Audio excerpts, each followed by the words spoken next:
പര്യന്താം വന്ദേ ഗുരുപരമ്പരാം. നിധയേ സർവവിദ്യാനാം ഭിഷജേ ഭവരോഗിണാം ഗുരവേ സർവലോകാനാം ദക്ഷിണാമൂർത്തയേ നമഃ. സച്ചിദാനന്ദരൂപായ വിശ്വോൽപത്യാദിഹേതവേ താപത്രയവിനാശായ ശ്രീകൃഷ്ണായ വയം നുമഃ.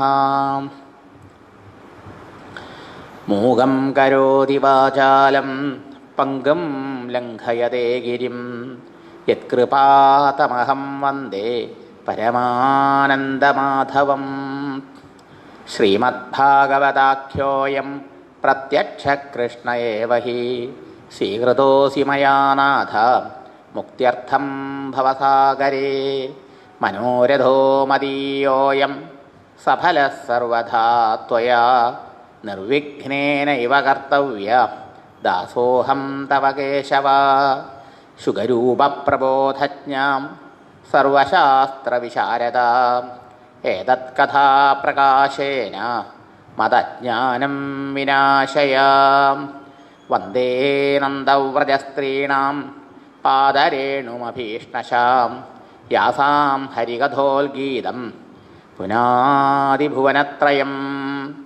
സമസ്തജനകല്യാണേ നിരതം കരുണാമയം നമാമി ചിന്മയം ദേവം സദ്ഗുരും ബ്രഹ്മവിദ്വരം. ദേഹേന്ദ്രിയമനോബുദ്ധിപ്രേരകം സർവസാക്ഷിണം ശ്രീപതിം കരുണാസിന്ധും ശ്രീകൃഷ്ണം ഭാവയേ സദാ. ശ്രീകൃഷ്ണശരണം സമസ്തജഗതാം കൃഷ്ണം വിനാ കാഗരീം കൃഷ്ണേന പ്രതിഹന്യതേ കലിമലം കൃഷ്ണായ തുഭ്യം നമാം. കൃഷ്ണാൽത്രസ്യതി കാലഭീമഭുജഗം കൃഷ്ണസ്യ സർവം വശേ. കൃഷ്ണേ ഭക്തിരജ അഖണ്ഡിതാ ഭവതു മേ ഭോ കൃഷ്ണ ത്വം ഏവാശ്രയഃ. ശ്രീകൃഷ്ണനെ സ്തുതിക്കുന്ന ഒരു സ്തോത്രമാണ്. അതിൽ 7 വിഭക്തികളുണ്ട്. ആദ്യമൊക്കെ സംസ്കൃതം പഠിക്കുമ്പോൾ വിഭക്തി പഠിപ്പിക്കാൻ വേണ്ടി ഇങ്ങനത്തെ ശ്ലോകങ്ങൾ പഠിപ്പിക്കും. പക്ഷെ അതിൽ പ്രപഞ്ച രഹസ്യം മുഴുവൻ ഉണ്ട്. കൃഷ്ണനിൽ നിന്ന് ഈ ലോകം ഉണ്ടായി, കൃഷ്ണനിൽ നിലനിൽക്കുന്നു, കൃഷ്ണനിലേക്ക് തിരിച്ചു ലയിക്കുന്നു. ജന്മാദ്യസ്യ യഥ മുഴുവൻ അതിലുണ്ട് ആ ഒറ്റ ശ്ലോകത്തിൽ. കൃഷ്ണാദേവ സമുദ്ധിതം ജഗതിതം. ഈ ലോകം എവിടെ നിന്നുണ്ടായി? കൃഷ്ണനിൽ നിന്നാണ് ഈ ലോകം ഉണ്ടായത്. അങ്ങനെയുള്ള കൃഷ്ണായ തുഭ്യതം, ആ കൃഷ്ണൻ നമസ്കാരം. അവസാനം ഈ ലോകം എവിടേക്ക് പോകും? കൃഷ്ണനിൽ തന്നെ പോയി ലയിക്കും. ആരിൽ നിന്ന് പ്രപഞ്ചമുണ്ടായി, ആരാൽ പ്രപഞ്ചം നിലനിർത്തപ്പെട്ട് ആരിലേക്ക് പ്രപഞ്ചം തിരിച്ചു ലയിക്കുന്നുവോ ആ സത്യവസ്തു ആണ് ഭാഗവത്തിലെ പ്രതിപാദ്യ വിഷയം എന്നാണ് ഒന്നാമത്തെ ശ്ലോകം കൊണ്ട് നമ്മൾ കണ്ടത്. ജന്മാദ്യസ്യേതുന്വയാദിതരത ചാർത്തേഷ്വഭിജ്ഞസ്വരാട്ട് തേനേ ബ്രഹ്മഹൃദായ ആദികവയേ മുഹ്യന്തി യത്സൂരയാം തേജോ വാരിമൃതാം യഥാ വിനിമയോ യത്ര ത്രിസർഗോ മൃഷാം ധാംനാ സ്വേന സദാ നിരസ്തകുഹകം സത്യം പരം ധീമഹി.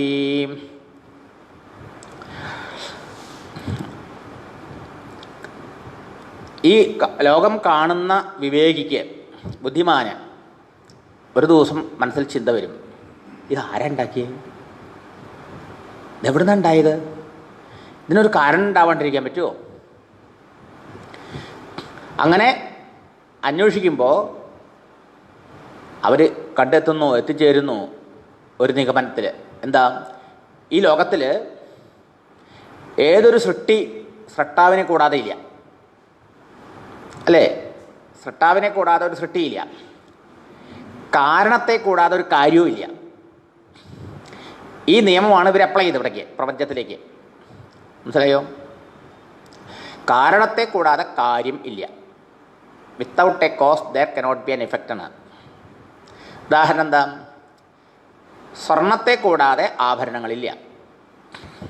സ്വർണം കാരണം, ആഭരണം കാര്യം.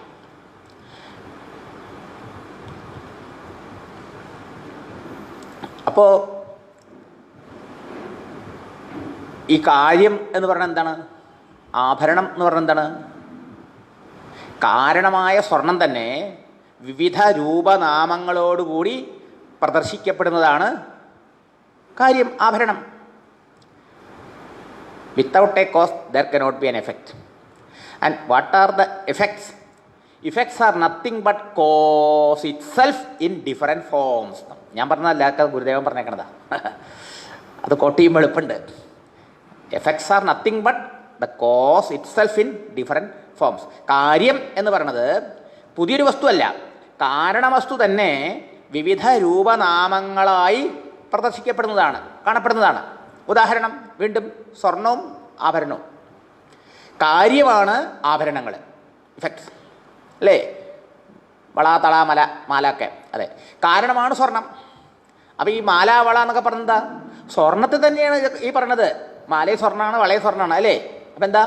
ആ കാരണമായ സ്വർണം തന്നെ, പക്ഷേ വിവിധ രൂപവും നാമവും. സ്വർണത്തിന് നമ്മൾ വളാന്നോ മാലാന്നോ പറയില്ല, കാതിലും കഴുത്തിലിടില്ല അല്ലേ? അതിന് വിവിധ രൂപങ്ങളും നാമങ്ങളും കൊടുത്തപ്പോൾ എന്തായി? അത് ആഭരണമായി. അപ്പം അത് കാര്യമായി. ശരിയല്ലേ? ഈ കാര്യത്തിൽ നിന്ന് കാരണത്തെ പിൻവലിച്ചാൽ പിന്നെ കാര്യമില്ല. പക്ഷെ കാരണമുണ്ട്. ആഭരണങ്ങളിൽ നിന്ന് അതിൻ്റെ കാരണമായ സ്വർണത്തെ പിൻവലിച്ചു, എടുത്തു, പിന്നെ പണ്ടുണ്ടോ? ആഭരണങ്ങളില്ല. ശരിയല്ലേ? ഈ കാര്യത്തിൽ ഓതപ്രോത രൂപേണ തലങ്ങനെയും വിലങ്ങനെയും എന്തുണ്ട്? കാരണമുണ്ട്. ശരിയോ? അതെ. അപ്പോൾ ഈ പ്രപഞ്ചത്തിലേക്ക് ഇത് അപ്ലൈ ചെയ്യൂ. പ്രപഞ്ചത്തിലൊക്കെ അപ്ലൈ ചെയ്യുമ്പോൾ ഈ പ്രപഞ്ചം അനേക രൂപനാമങ്ങളോടുകൂടി പ്രദർശിപ്പിക്കപ്പെട്ടിട്ടുള്ള ഒരു പ്രദർശനമാണ് അല്ലേ? അപ്പോൾ ഇതിനൊരു കാരണം ഉണ്ടായേ പറ്റുള്ളൂ. ആ കാരണം എന്താ? ആ കാരണത്തെക്കുറിച്ച് പല പല ദാർശനികന്മാർ പല പല ചിന്തയിലെത്തിയിട്ടുണ്ട്. അനേക ചിന്തകൾ കണ്ടെത്തിയിട്ടുണ്ട് അവർ അല്ലേ? ശൂന്യമാണ്, അണുവാണ്, പ്രകൃതി പ്രധാനമാണ്, ഇങ്ങനെ പല പല കണ്ടെത്തലുണ്ട്. പക്ഷേ അതൊന്നും പരമമായ തീർപ്പല്ല. അപ്പം ഇവിടെ എന്ത് പറഞ്ഞു? ബ്രഹ്മസൂത്രത്തിലും ഈ ഭാഗവത്തിലും വേദവ്യാസ മഹർഷി എന്ത് പറയണു? ഈ കാണുന്ന പ്രപഞ്ചം ചൈതന്യസ്വരൂപനായ പരമാത്മാവിൽ നിന്നാണ് ഉണ്ടായത്. ജഡല്ല, ചൈതന്യസ്വരൂപമായ സർവജ്ഞവും സർവശക്തവുമായ ചൈതന്യസ്വരൂപനായ പരമാത്മാവാണ് ഈ പ്രപഞ്ചത്തിൻ്റെ കാരണം. അപ്പോൾ ആ കാരണമായ പരമാത്മ തന്നെ വിവിധ രൂപനാമങ്ങളായി കാണപ്പെടുന്നതാണ് പ്രപഞ്ചം. ഇത് കാര്യമാണ്, പ്രപഞ്ചം കാര്യമാണ്, ഇത് കാരണം, പരമാത്മ കാരണമാണ്. അതിനെ ചൂണ്ടിക്കാണിക്കാൻ രണ്ട് ലക്ഷണമാണ് ശാസ്ത്രങ്ങളിൽ പറയണത്. ഒന്ന് സ്വരൂപ ലക്ഷണം, മറ്റൊന്ന് തടസ്ഥ ലക്ഷണം. ഈ ശ്ലോകം 100 വ്യാഖ്യാന, 100-ലധികം വ്യാഖ്യാന. ഇത് ബ്രഹ്മസൂത്രത്തിലെ ഒന്നാമത്തെ സൂത്രം അധാതോ ബ്രഹ്മജിജ്ഞാസ എന്നുള്ളതാണ്. അത് യോഗ്യതയെക്കുറിച്ച് പറയണതാണ്. രണ്ടാം സൂത്രം മുതലാണ് ശരിക്കും തുടങ്ങുന്നത്. എന്താ രണ്ടാമത്തെ സൂത്രം? ജന്മാദ്യസ്യ യതഃ. അപ്പോൾ ആ ബ്രഹ്മസൂത്രത്തിൻ്റെ ആ സൂത്രത്തിൻ്റെ വ്യാഖ്യാനമാണ് ഈ ശ്രീമദ് ഭാഗവതം മുഴുവൻ. ഇനി ഈ ഒന്നാമത്തെ ശ്ലോകത്തിൻ്റെ വ്യാഖ്യാനമാണ് ബാക്കി 18,000 ശ്ലോകങ്ങളിൽ പറഞ്ഞേക്കണത്, ഒഴിച്ചുള്ള ശ്ലോകങ്ങൾ മുഴുവൻ പറഞ്ഞേക്കണത്. ഈ ഒരു ശ്ലോകത്തിനെ പഠിച്ചാൽ ഭാഗവതം മുഴുവൻ ഉൾക്കൊണ്ടു. മനസ്സിലായോ? അപ്പോൾ ശാസ്ത്രരീത്യ രണ്ട് രീതിയിലാണ് ഇതിനെ ചൂണ്ടിക്കാണിക്കുക. ഒന്ന് സ്വരൂപ ലക്ഷണം, ഒന്ന് തടസ്ഥ ലക്ഷണം. സ്വരൂപ ലക്ഷണം എന്താ? അതിൻ്റെ സ്വരൂപം ഇന്നതാണെന്ന് പറയാം. ഉദാഹരണത്തിന് രാത്രിയിൽ കുട്ടികളെ വിളിച്ചിട്ട് ചന്ദ്രനെ കാണിച്ചു. ചന്ദ്രനെ കണ്ടോ എന്ന് ചോദിച്ചു. ഇത് ആകാശത്തിൽ ചന്ദ്രനുണ്ട്, നോക്ക്. അപ്പോൾ കുട്ടികൾ ആകാശത്തിൽ നോക്കി. ഏതാ ചന്ദ്രൻ? ആകാശത്തിൽ നോക്കുമ്പോൾ രാത്രിയിൽ ചന്ദ്രനെ മാത്രമല്ല കാണുന്നത്, ഒരുപാട് നക്ഷത്രങ്ങളെയും കാണുന്നുണ്ട്. അതിൽ പ്രകാശം കൂടുതലുള്ളതും കുറവുള്ളതും ഒക്കെയുള്ള നക്ഷത്രങ്ങളും ഉണ്ട് അല്ലേ? ഇല്ലേ? ഉണ്ട്. അപ്പോൾ ആകാശത്ത് നോക്കിയിട്ട് ഏതാ ഇതിൽ ചന്ദ്രൻ? ഏറ്റവും കൂടുതൽ പ്രകാശമുള്ളതാണ് ചന്ദ്രൻ. അപ്പോൾ പ്രകാശമുള്ള നക്ഷത്രങ്ങളുണ്ട്. പക്ഷേ നക്ഷത്രങ്ങളെ എന്താണ് ഈ സച്ചിദാനന്ദ സ്വരൂപ, സച്ചിദാനന്ദ സ്വരൂപൻ എന്നാണ്. സത്തും ചിത്തും ആനന്ദവുമാണ്. ആനന്ദത്തിന് അനന്തം എന്നും പറയും. സത്യം, ജ്ഞാനം, അനന്തം, ബ്രഹ്മ എന്നും പറയും. അനന്തം എന്ന് പറഞ്ഞാൽ ഇൻഫിനിറ്റ് എന്നർത്ഥം. കാരണം അല്പമായതിൽ ഒരിക്കലും സുഖമില്ല, അനന്തമായതിലേ സുഖമുള്ളൂ എന്നാണ്. എന്നാൽ അല്പേ സുഖമസ്തി ഭൂമാ വൈ സുഖം എന്നാണ് ഛന്ദോഗ്യോപനിഷത്തിൽ സനത്കുമാര മഹർഷി നാരദനെ പഠിപ്പിക്കുക. അല്പമായ എന്തൊക്കെ ഉണ്ടെങ്കിലൊക്കെ നശിക്കുന്നതാണ്, അത് ദുഃഖത്തിന് കാരണമാണ്. അനൽപമായ വസ്തു, അല്പമായ വസ്തു കാലദേശങ്ങളുടെ ഉള്ളിലുള്ളതായിട്ടില്ല. കാലദേശങ്ങളുടെ ഉള്ളിലുള്ളതായ വീണ്ടും ലിമിറ്റഡായി, പരിമിതമായി, അത് നശിക്കും. അപ്പം കാലദേശാവധിഭ്യാം നിർമുക്തം നിത്യമുക്തമായ വസ്തു മാത്രമേ അനൽപമായതാവാൻ പറ്റുള്ളൂ, അനന്തമായതാവാൻ പറ്റുള്ളൂ, അല്ലേ, അപാരമായതാവാൻ പറ്റുള്ളൂ, ഇൻഫിനിറ്റ് ആവാൻ പറ്റുള്ളൂ. അതിനാണ് ബ്രഹ്മം. ബ്രഹ്മം സംസ്കൃതത്തിലെ ആ വാക്കിനർത്ഥം ഇംഗ്ലീഷിൽ ട്രാൻസ്ലേറ്റ് ചെയ്താൽ ഇൻഫിനിറ്റ്, മലയാളത്തിൽ പറഞ്ഞാൽ അനന്തം അഥവാ അപാരം ഒക്കെ അർത്ഥം, കാലദേശങ്ങൾക്ക് അതീതമായത്. അപ്പോൾ അത് ആനന്ദ സ്വരൂപമാണ്. അപ്പം സത്താണ്, ചിത്താണ്, ആനന്ദമാണ് ഈ പ്രപഞ്ചത്തിൻ്റെ പരമകാരണമായ പരമാത്മാവിൻ്റെ സ്വരൂപം. സത്ത് ചില ഉണ്മ. അതിനെ മനസ്സിലാക്കാനാണ് അന്വയാത്. ജന്മാദ്യസ ഏതാന്ന് പറഞ്ഞിട്ട് ഉടനെ പറഞ്ഞു അന്വയാതെന്ന്. അന്വയം ഹേതുവായിട്ട് അന്വയിക്കുക വെച്ചാൽ ചേർന്നിരിക്കുക. അനുസ്യൂതമായി കാര്യത്തിൽ കാരണം ചേർന്നിരിക്കേണ്ടാവും. കാര്യത്തിൽ സർവത്ര കാരണത്തിൻ്റെ വ്യാപ്തിയുണ്ട്. Effects are pervaded by the cause. ഉദാഹരണം സ്വർണ്ണപ്പണ്ടത്തിൽ മുഴുവൻ ആ കാരണമാവുന്ന സ്വർണത്തിൻ്റെ വ്യാപ്തിയുണ്ട്, അല്ലേ? പ്ലാസ്റ്റിക് കസേരയിൽ ആ പ്ലാസ്റ്റിക്കിൻ്റെ വ്യാപ്തിയുണ്ട്, ഉണ്ടല്ലോ, അന്വയുണ്ട്. ഇതുമാതിരി ഈ പ്രപഞ്ചത്തിൽ മുഴുവനും പരമാത്മാവ് അങ്ങനെ വ്യാപിച്ചിട്ടുണ്ടാവണ്ടേ? ഭഗവാന്റെ സ്വരൂപലക്ഷണം സത്ത് ചിത്താനന്ദ സത്താണെങ്കിൽ ഉണ്ട്.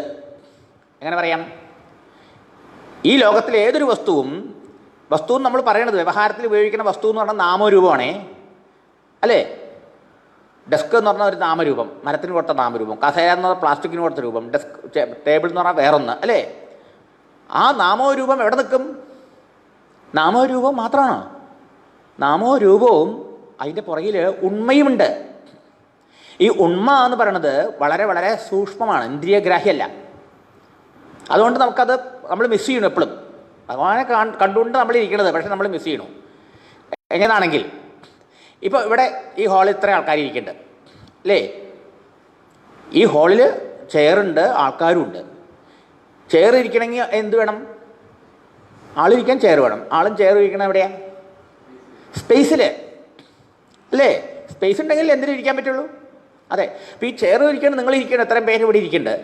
നിങ്ങൾ ഇരിക്കുന്ന അവിടെ മാത്രമേ സ്പേസ് ഉള്ളൂ. In between ഗ്യാപ്പില്ലേ? കോവിഡ് അകലം പാലിച്ചിട്ടല്ലേ ഇരിക്കുന്നത്? അപ്പോൾ ഈ ഇൻ ബിറ്റ്വീൻ അകലുണ്ടല്ലോ ഒരടി, ഈ ഇടയിൽ സ്പേസ് ഇല്ലേ? ഉണ്ട്. പക്ഷേ ആളും വസ്തു ഇരിക്കുമ്പോൾ അവിടുത്തെ സ്പേസിനെ റെക്കഗ്നൈസ് ചെയ്യാൻ എളുപ്പം. വസ്തു ഇല്ലാത്തടുത്ത് സ്പേസ് ഉണ്ട്, പക്ഷെ ആ സ്പേസിനെ നമ്മൾ തിരിച്ചറിയണില്ല. സാധാരണ നിലയിൽ we are taking for granted എന്ന് പറയില്ലേ? സ്പേസ് ഉണ്ട്, പക്ഷേ സ്പേസ് നമ്മൾ അത്രയും കാര്യമാക്കണില്ല, അല്ലെങ്കിൽ തിരിച്ചറിയുന്നില്ല. ഈ സ്പേസ് പോലും ആ പഞ്ചഭൂതങ്ങളിൽ ഏറ്റവും സൂക്ഷ്മവും ആദിയിലുണ്ടായതാണ്. പരമാത്മാവെന്ന് ആദ്യം ഉണ്ടായത് ആകാശമാണ്. ആ സ്പേസിൻ്റെ നില തന്നെ ഇങ്ങനെയാണെങ്കിൽ ആ സ്പേസിന് പോലും എക്സിസ്റ്റൻസ് കൊടുക്കുന്ന ഉണ്മ, എക്സിസ്റ്റൻസ്, അതിലാണ് എല്ലാ രൂപവും നാമവും നിൽക്കുന്നത്. മനസ്സിലായോ? അപ്പോൾ ആ പ്രപഞ്ചകാരണനായ പരമാത്മാവ് സച്ചിദാനന്ദനാണെങ്കിൽ അതിൽ ആ സത്ത് ആദ്യം പറഞ്ഞ കാരണം കാര്യത്തിന് മുഴുവൻ വ്യാപിച്ചിട്ടുണ്ടാവണം, അന്വയിച്ചിട്ടുണ്ടാവണം, അല്ലേ? ഉണ്ട്. വെള്ളിപ്പാത്രത്തിൽ വെള്ളി എന്നോണം, പണ്ടത്തിൽ സ്വർണ്ണം എന്നോണം. അപ്പോൾ ഈ പ്രപഞ്ചത്തിൽ മുഴുവൻ ഉണ്ടാവണ്ടേ? ഉണ്ട്. എങ്ങനെയാ ഇതിൽ മുഴുവൻ വ്യാപിച്ചിരിക്കുന്നത് ആ പരമാത്മാ? ശ്രീരാമനായിട്ടും ശ്രീകൃഷ്ണനായിട്ടും എന്ന് പറഞ്ഞാൽ പറ്റുമോ? അങ്ങനെയാണ് നമുക്ക് കാണാൻ പറ്റിയേനെ, അല്ലേ? ശരിയല്ലേ? അങ്ങനെയായിട്ടല്ല. പിന്നെയോ സത്തായിട്ട്, സത്രൂപേണ. സത്രൂപം എന്ന് വെച്ചാലോ സത്ത് എന്ന് വെച്ചാൽ ഉണ്മാനർത്ഥം. സത്താമാത്തം പ്രണമത ഗോവിന്ദം പരമാനന്ദം. ഗോവിന്ദാഷ്ടകം എന്ന് പറഞ്ഞൊരു അഷ്ടകമുണ്ട്. അതിൽ ആചാര്യസ്വാമി പറഞ്ഞു സത്താമാത്രനാണവൻ. ആരാണ്? പ്രഭു ഭഗവാൻ. സത്ത ഉണ്മ മാത്രം സ്വരൂപമായവൻ എന്നർത്ഥം. സത്താമാത്രം വിഷ്ണുരധ്യാത്മദീപ എന്ന് ശ്രീകൃഷ്ണാവതാരത്തിൽ ജയിലിൽ ഭഗവാൻ മഹാവിഷ്ണുവിനെ കണ്ടപ്പോൾ ദേവകി സ്തുതിക്കുമ്പോൾ പറയണം. സത്താമാത്രം വിഷ്ണു, അവിടുത്തെ വിഷ്ണുവാണ്. അവിടുത്തെ സ്വരൂപം എന്താ? സത്ത, ഉണ്മ. ആ ഉണ്മയാണ് എങ്ങുള്ളൂ. വേറെ ഏതൊന്ന് കൽപ്പിച്ചാലും അതിന് ലിമിറ്റേഷൻ വന്നു, പരിമിതി വന്നു. ഉണ്മയ്ക്കോ പരിമിതിയില്ല. ഉണ്മ ഇല്ലാത്തടണ്ടോ? വിഷ്ണുവാണ്, സർവ്വവ്യാപിയാണ്. ശരിയോ? ഞാൻ എന്തിനാ ഇങ്ങനെ പറയണതെന്ന് വെച്ചാൽ കുറച്ചിത് മനസ്സിലാക്കാൻ ഇത്തിരി വിഷമായാലും ഇങ്ങനെയാണ് ഭാഗം എന്നൊക്കെ ചില ആൾക്കാർ ഇതിങ്ങനെ പറയേണ്ട ആവശ്യമുണ്ടോ? സപ്താഹിൽ ഇതൊന്നും പറയില്ല. സപ്താഹിൽ പറഞ്ഞു കഴിഞ്ഞാൽ പോർഷൻ തീരില്ല. രണ്ടാമത് ആൾക്കാർ ഒരു സപ്താഹത്തിൽ പോയിട്ട് പറഞ്ഞു ഒരു ചിലയിടത്ത് ആൾക്കാർ ആവശ്യപ്പെട്ട് പറഞ്ഞു, ആദ്യത്തെ സെഷനിൽ ഇങ്ങനെയൊക്കെ പറഞ്ഞു, സ്വാമിക്ക് ഭാഗവതമൊന്നും അറിയില്ല കേട്ടോ, സ്വാമി ഇതുവരെയായിട്ട് ഭാഗവതം തുടങ്ങിയിട്ടില്ല, ഉച്ചയായി നേരം. എന്താ ചെയ്യാൻ പറ്റുക? അങ്ങനെയുണ്ടാ. പക്ഷേ ഇപ്പം നമ്മുടെ ക്ലാസ്സിൽ അങ്ങനെയല്ലല്ലോ. ഇതിലിപ്പോൾ ഇന്ന ദിവസം തീർക്കണമെന്നൊന്നും നമ്മൾ കോൺട്രാക്റ്റിൽ എടുത്തിട്ടില്ല. ഭഗവാൻ നിശ്ചയിക്കുമ്പോൾ നടക്കട്ടെ, തീരട്ടെ. പക്ഷേ ഇതൊന്നും നമുക്ക് ഇങ്ങനെയല്ലേ ഒന്ന് ആഴത്തിൽ പഠിക്കാൻ പറ്റുള്ളൂ അല്ലേ? ശൃണ്വൻ, കേട്ടാൽ മാത്രം പോരാ, വിപഠൻ എന്ന് പറഞ്ഞു. വിപഠൻ ചില പഠിക്കാൻ വെച്ചാൽ അർത്ഥത്തോടെ പഠിക്കാന്നാ, വിത്ത് മീനിങ്. വിപഠൻ ചില വിശേഷണ ഡീപ്പായിട്ട് പഠിക്കണമെന്നാ അല്ലേ? വിചാരണപരഹ, അപ്പോൾ അതിനെക്കുറിച്ച് ചിന്തിക്കാൻ, വിചാരം ചെയ്യാൻ കഴിയുള്ളൂ നമുക്ക് അതിൻ്റെ അർത്ഥത്തെക്കുറിച്ച്. ഇങ്ങനെയൊക്കെ പഠിക്കുന്നത് തന്നെ ഒരു തരം വിചാരമാണ് അല്ലേ? ഭക്തിയാ വിമുച്യേ നരഹാന, അവൻ ഭക്തി കൊണ്ട് മുക്തനായിത്തീരും. ഇതാണ് ഭാഗവതത്തിൽ പറഞ്ഞേക്കുന്നത്. അപ്പോൾ നോക്കൂ, വിഷ്ണു സർവവ്യായവിയായ വസ്തു സത്ത മാത്രമേ പറ്റുള്ളൂ, ഉണ്മ മാത്രമേ പറ്റുള്ളൂ. കാരണം ഉണ്മയില്ലാത്ത ഒരു ഇടമുണ്ടോ? എക്സിസ്റ്റൻസ് ഇല്ലാത്ത ഒരിടം കാണിച്ചു തരാൻ പറ്റുമോ? ഈ ഇടത്ത് ഇവിടെ ഇല്ല, ഇവിടെ ഇല്ല എന്ന് പറഞ്ഞാൽ അവിടെ ഉണ്ടോ ഇല്ലയോ? എക്സിസ്റ്റൻസ് ഉണ്ട് അവിടെ. ഇല്ലായ്മയ്ക്കും ഉണ്മ ഉണ്ട് അല്ലേ? ശരിയല്ലേ? നേരത്തെ പറഞ്ഞ വസ്തു ഉള്ളയിടത്ത് സ്പേസ് ഉണ്ട്, വസ്തു ഇല്ലാത്തയിടത്ത് സ്പേസ് ഉണ്ട് എന്ന് പറഞ്ഞ മാതിരി എല്ലായിടത്തും ഈ ഉണ്മയായ ഭഗവാനുണ്ട്. കാലവും ദേശവും അടക്കം ആ ഉണ്മ സ്വരൂപമായ പ്രഭുവിലാണ് നിൽക്കുന്നത്. അതുകൊണ്ടാണ് പ്രഭുവിനെ കാലദേശാവധിഭ്യാം നിർമുക്തം എന്ന് പറഞ്ഞത്. ഈ ലോകത്തിനും ലോകത്തിലെ എല്ലാ വസ്തുക്കൾക്കും ഒരു ലിമിറ്റ് ഉണ്ട്. കാലം ദേശം എന്ന ഒരു അവധിയുണ്ട്, അതിന് ലിമിറ്റ് ഉണ്ട്. ഇതിനപ്പുറത്താ ഇതിനൊക്കെ ആധാരമാണ്. ഏതൊരു വസ്തുവും ഉണ്ട് എന്നാണ് നമ്മൾ അറിയണത് അല്ലേ? ഞാനുണ്ട്, നിങ്ങളുണ്ട്, വീടുണ്ട്, ബിൽഡിംഗ് ഉണ്ട്, പകലുണ്ട്, രാത്രിയുണ്ട്, വിശപ്പുണ്ട്, ദാഹമുണ്ട്, പുസ്തകമുണ്ട്, പേനയുണ്ട്, വാച്ചുണ്ട് അല്ലേ? ഉണ്ട് ഉണ്ട് ഉണ്ട് ഉണ്ട് അല്ലേ? ഒരാൾ ചോദിച്ചു, ഇന്ന് ഗോപാലകൃഷ്ണൻ വന്നിട്ടുണ്ടോ സത്സംഗത്തിന്? അവിടെ ഇന്ന് ഗോപാലകൃഷ്ണൻ വന്നിട്ടില്ല എന്ന് പറഞ്ഞു. ഗോമതി വന്നിട്ടുണ്ടോ? ഗോമതി വന്നിട്ടുണ്ട്. അപ്പോൾ ഇവിടെ എന്താ രണ്ടിടത്തും ഉണ്ട്? ഉണ്ട്. എന്തുണ്ട്? ഗോമതി ഉണ്ട്, ഗോമതി അസ്ഥി. മനസ്സിലായോ? ഗോമതി അസ്ഥിച്ച ഗോമതി ഉണ്ട്, ഗോമതിയുടെ ഉണ്മയുണ്ട്. ഗോപാലകൃഷ്ണൻ്റെ ഗോപാലകൃഷ്ണൻ ഇല്ല, ഗോപാലകൃഷ്ണൻ്റെ ഇല്ലായ്മയും ഉണ്ട്. Absence also is. മനസ്സിലാവുണ്ടോ? അപ്പം ഈസിനെസ്സിനെ കൂടാതെ നമുക്കിത് വളരെ സയൻറ്റിഫിക് ആണെന്ന് പറയാനാണ് ഞാൻ ഇതൊക്കെ പറയണത്. നമ്മൾ ഒരു കൊക്കാൻ്റെ ബുള്ളിൻ്റെ സ്റ്റോറി എന്നല്ലത്. ഇത് വളരെ ആധുനിക ശാസ്ത്രം. എന്താ പറയുക, പൂട്ട് നമസ്കരിക്കുന്ന നമ്മുടെ ശിഷ്യന്മാരെ അത്രയും കേമാണ് നമ്മുടെ ഭാഗവതം എന്ന്. ഇതിലെ പ്രതിപാദ്യ വിഷയം മോഡേൺ സയൻസിന് മാർഗദർശനം കൊടുക്കുന്നു, വഴികാട്ടിയാണ് നമ്മുടെ ഭാഗവതവും വ്യാസമഹർഷിയും നമ്മുടെ ഋഷീശ്വരന്മാരൊക്കെ. കാരണം അവരത്ര സ്പഷ്ടമായി സത്യത്തെ നമുക്ക് ഇങ്ങനെ പറഞ്ഞു തന്നിക്കണു. മറ്റുള്ള മതങ്ങൾക്ക് വിശ്വാസമാണ് ദൈവം എന്ന് പറഞ്ഞാലേ. ദൈവത്തെക്കുറിച്ച് ചോദിച്ചാലോ, അയ്യോ അത് പാവാ, ശരിയല്ലേ? ചോദിക്കാൻ പാടില്ല. അപ്പോൾ അത് അസ്വരൂപ ലക്ഷണം, സത്ത് ചിത്ത് ആനന്ദം, സത്ത്. അപ്പോൾ സത്ത് എല്ലാത്തിലും ഇല്ലേ? ഉണ്ട്. ഇനിയോ അടുത്ത ആസ്പെക്ട് ചിത്താണ്. ചിത്തം എന്ന് വെച്ചാൽ ജ്ഞാനം, അറിവ്, ബോധം എന്നൊക്കെ അർത്ഥം, ചൈതന്യം എന്നൊക്കെ അർത്ഥം. അതിനെയാണ് സൂചിപ്പിച്ചത് അർത്ഥേഷു അഭിജ്ഞ എന്ന്. നമുക്ക് ഈ ഓരോ പദം എടുത്തൊന്ന് നോക്കൂ. അർത്ഥേഷു, അർത്ഥം വെച്ചാൽ എല്ലാ പദാർത്ഥങ്ങളും ജീവജാലങ്ങളിലും. അഭിജ്ഞ, അഭിജ്ഞ വെച്ചാലോ അറിവായിട്ട്, ബോധമായിട്ടുണ്ട്. നോക്കൂ, നമ്മുടെ കഥ എടുക്കാം. നമ്മുടെ ഓരോരുത്തരുടെയും ശരീരം, മനസ്സ്, ബുദ്ധി, ഇന്ദ്രിയങ്ങൾ ഇതൊക്കെ ജഡമല്ലേ? ഈ ജഡമായ വസ്തുക്കൾക്ക് തലത്താനെ പ്രവർത്തിക്കാനുള്ള സാമർഥ്യം ഉണ്ടാവോ? ഇല്ല. അപ്പോൾ ഈ ജഡമായ വസ്തുക്കളെ എന്തിൻ്റെ സാന്നിധ്യത്തിലാണ് പ്രവർത്തിക്കുക? അതിനെ പ്രവർത്തിക്കുന്ന ശക്തി വേണം, ചൈതന്യ സാന്നിധ്യത്തിലാണ് പ്രവർത്തിക്കുന്നത് അല്ലേ? അപ്പോൾ അതാണ് നേരത്തെ പറഞ്ഞത്, ദേഹേന്ദ്രിയ മനോബുദ്ധി പ്രേരകം. ദേഹേന്ദ്രിയ മനോബുദ്ധികൾ ആ ഭഗവാന്റെ സാന്നിധ്യത്തിലാണ്. ചിൽസ്വരൂപനായ ഭഗവാൻ ചിന്മയൻ, ചിൽസ്വരൂപൻ എന്നൊക്കെ പറയാം. അപ്പോൾ ആ ചിന്മയനായ, ചിൽസ്വരൂപനായ, ബോധസ്വരൂപനായ ആ പ്രഭുവിൻ്റെ സാന്നിധ്യത്തിലാണ് ജഡമായ ദേഹേന്ദ്രിയാദികൾക്ക് ജീവനുള്ളത്, പ്രവർത്തിക്കാനുള്ള സാമർഥ്യമുള്ളത് എന്നർത്ഥം. കാണാൻ, കേൾക്കാൻ, എടുക്കാൻ, കൊടുക്കാൻ, മണക്കാൻ, സ്വാദറിയാൻ, ഓടാൻ, എല്ലാത്തിനും. അപ്പം ചിത്താസ്പെക്റ്റിനെ മനസ്സിലായി. സത്തും ഉണ്ട്, ചിത്തുമുണ്ട്. ചിത്ത് മനസ്സിലായില്ലേ അല്ലേ? ഇപ്പം എല്ലാത്തിനും സത്തുണ്ട്. സത്ത് കോമൺ എല്ലാത്തിലും ഉണ്ട്. അതിനിപ്പോൾ ജീവൻ ഉണ്ടാവണ്ട, ഇടത്തിലും ഉണ്ട് അല്ലേ? ചിത്ത് നമുക്ക് അതിലുണ്ട്, പക്ഷെ അതിന് പ്രകടമാവാനുള്ള സൂക്ഷ്മ ശരീരമില്ല, അതുകൊണ്ട് മനസ്സിലാവാത്തതാ. എല്ലാത്തിലും ഉണ്ട് സച്ചിദാനന്ദ സ്വരൂപനായ ഭഗവാൻ. പക്ഷേ ചിത്ത് ജീവജാലങ്ങളിൽ നമുക്ക് വേഗം മനസ്സിലാക്കാൻ പറ്റും. മാത്രമല്ല നാം ഉണ്ട് എന്ന് നാം അറിയുന്നു എന്നല്ലേ പറഞ്ഞു. നമുക്ക് ഇവിടെ എന്തെങ്കിലുമൊക്കെ ലോകത്തെ അറിയാൻ പറ്റണ്ടല്ലോ. എങ്ങനെ അറിയാൻ പറ്റും? ആ ബോധസ്വരൂപനായ പ്രഭു ഉള്ളിലുള്ളത് കൊണ്ടാണ് നമുക്കറിയാൻ കഴിയുന്നത്. നമ്മുടെ അകത്തുള്ള ചിന്തകളെയും പുറത്തുള്ള വസ്തുക്കളെയും നമ്മൾ അറിയണില്ലേ? I am conscious of, conscious of, conscious of, aware of. Minus that awareness നമുക്ക് എന്തിനെക്കുറിച്ച് അറിയാൻ പറ്റിയാൽ പറയൂ? പറ്റുമോ?